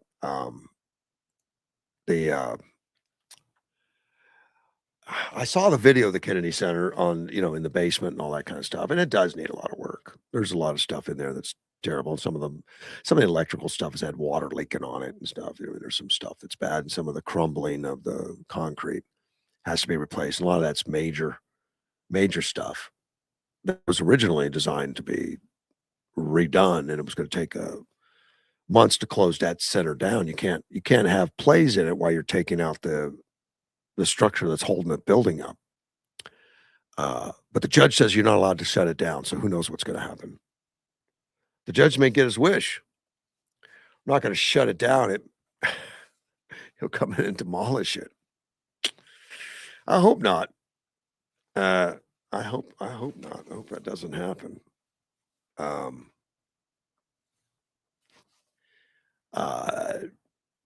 See, I got through that one. There's some. I want to mention here. Too late to mention that one. It's already started. U.S. Constitution class. I'm not going to mention it again. Let me take a phone call. You're on the air. Good morning, Russ. How are you doing this morning? We're doing well, man. Well, I get so tired of listening to this not the local news, but this world news. It's pathetic. I'm really enjoying listening to you. 2 questions. Are you going to stay on when the station comes back on the air for 3 hours every day? Correct. Okay, so it'll be Monday through Friday, 3 days, 3 hours a day. Just like it's been for 25 years. Yes. Well, there were some days you were on for only 2 hours. Well, that's going to kind of continue in that there will be some sections that are sponsored by, like Mortgage One or something where we talk mortgages, but I'll still be here. Oh, okay. Yeah. And two, do you have any idea when it's going to come back on the air? Yes, a rough idea. We wanted to make it September 7th. It doesn't look like that's going to make because there's a hiccup on one of the computers necessary to run the place, and it has to be special built and programmed and all that. I think everything else is in line, so it may be a few weeks after that, but I think it should definitely be before October 1st, considering there's not going to be any major hiccups. But right now, contracts are signed pretty much for everything for programming. Allo's going to be doing the fiber optics. There's a contract for the tower. Um, there's engineering contracts, for people putting all the work in. The equipment has mostly been purchased, but the specialty stuff like the programmed computer is not here yet, and that's one thing that's Right. kind of holding up. But otherwise, we'd be on the air now. Okay, cool. Also too, no, I just had a brain fart. Yeah, that's okay. Happens. There was something else. Do you think that there's any chance of Mortgage One putting together like we had the 100.9, Putting what together? putting a rock and roll station back on? No, not right now. I mean, to buy a station is hugely expensive, and they have to be available. Right. There's limited numbers of them in the United States, and the fact that these guys sold at 100.9 like that, just kind of crazy. They did though, and K-Love bought it for steel, and they have a program that's good and nice and all that, and they don't want to do rock music. So buying that would be a long shot, probably not. But let us get this under the belt first, then we can ask Derek again. But I don't see that happening because it's just airspace isn't available. Buying a station is hard to do, and it used to be millions of dollars to buy those things. To buy the Well, there's opportunity. a lot of airspace between Mexican stations. I guarantee you that. Yeah, I don't know how it all works, but the FCC controls it, and they have it all mapped out on you can't override other stations, and you can't put them where you want, and they can only be so big depending on what's around you and everything, and a lot of regulation that goes into it. So buying them, Well, I know there's a lot of regulations, but yeah, we got the only rock and roll we can get is out of Quartzsite, and that goes in and out because of the Mexican station is blanket out. wow, And Yeah. or if you want to pay a subscription to Sirius or something like that to have correct, constant different types of music, and to have our own station, because a lot of the businesses that I patronized y'all played 100.9. yep, You I know, know. and that was a big gripe about them selling that. And how many? I don't know how. Don't get me wrong, but do we really need that many Christian radio stations in Yuma? A great question. And that's where the marketplace controls it. And if enough people listen to it and support it, then yeah, we'll see. And maybe in a couple years, Caleb will say, you know what, it didn't work out like we thought, and we're going to sell them. Who knows? Anything's possible. Well, I hope and pray that it's that way, because we used to have a station that played different types of music and stuff, and we had one, Yeah, if you remember, that played everything. It didn't matter what it was. It was country western or this, that, or whatever. They played it all. They didn't care what they were playing, as long as they were keeping music on the air. They were happy. Of course, the people were happy. Then they sold it off or changed directions they wanted to go into. But anyhow, that's one question I had, is about the radio station when it's coming back, because it is. like Mike said, That's my morning cup of coffee. So thank you, sir, for being on the air. We appreciate you. Thank you very much. Thank Have a you, great man. day. Take Great care. weekend. I will. Bye. Thank you, sir. Bye. That's right. It's a weekend coming up. Good to do that. A story from a week ago I didn't get to, but I got time. Human native is being forced out of her home because of Social Security disability insurance. Apparently, it was cut, and she's unable to keep her rent. Dana Clark is her name. She's mentioned in the article.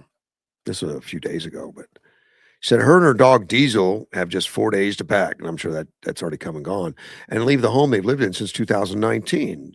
She says she receives SSDI, and that's disability insurance, since 2009 from suffering head injuries in a motorcycle accident. Her benefits were cut after the Social Security Administration determined she had been overpaid. Ouch. She believes the overpayment determination stemmed from earning just above the allowable amount. So, when you're on Social Security, disability, unemployment, certain things, there's some guidelines and some rules on how much you're allowed to make. I don't know what those are, but there are rules. And if you make over that amount, then you have to give up part of your earnings from Social Security. That's kind of like the deal. Now, that change. I'm not on Social Security. I'm old enough. I've just never taken it. Put it off. I'll be 69 next month. I still haven't taken any Social Security. Some people start taking it at 62. I didn't bother. I'm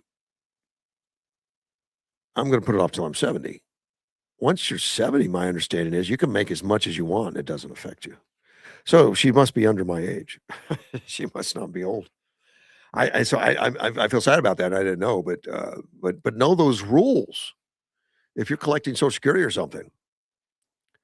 So she earned just over the allowable amount while participating in the SSA's Ticket to Work program, which helps disability beneficiaries transition to employment. Unfortunately, this is her. Unfortunately, your rent doesn't wait. So for the first couple of months, I sold everything. I sold my dad's truck, so I didn't make up. I made my payments, and then I got some help here and there. So I have no idea her full story. It's just terrible. But she said losing her monthly disability benefits. I don't know if they took the whole thing or not. I mean, I guess she overextended. She took too much. She said they failed me. They especially failed me. I lost my house. I was evicted yesterday. She says it's hard to admit that you understand what's going on. I didn't realize what they were telling me, and now I'm going to lose my house. Sad deal. Dana Clark. I don't know whatever became of it, but a sad deal. But just know if you are on any kind of stuff like that, make sure that if you do have a side job, which I recommend, work is good. Sometimes there's limitations on what you're allowed to make, what you're not allowed to make. So don't get tricked by that. I was on unemployment insurance way back when, while I was working full time, going to school full time, and I had a part time job making sandwiches for a sub shop, which I was allowed to do, and I made the right amount. I didn't make over the amount that I was limited to, and I went to school full time and all that kind of stuff. But I knew the issue at the time. I knew what the issue was, and I made sure I didn't pierce that. But apparently somebody was paying attention and they found out. How is it that they caught Dana Clark? How is it that they caught her and they couldn't catch the Somalians that were taking millions of dollars? And they can't catch some of these other fraudsters that are taking millions and millions of dollars. And I doubt that she had that much into it. I wonder where are they spending their time in their fraud investigations? Kind of crazy. I'll be back Monday. You guys have a great weekend. Thanks for listening.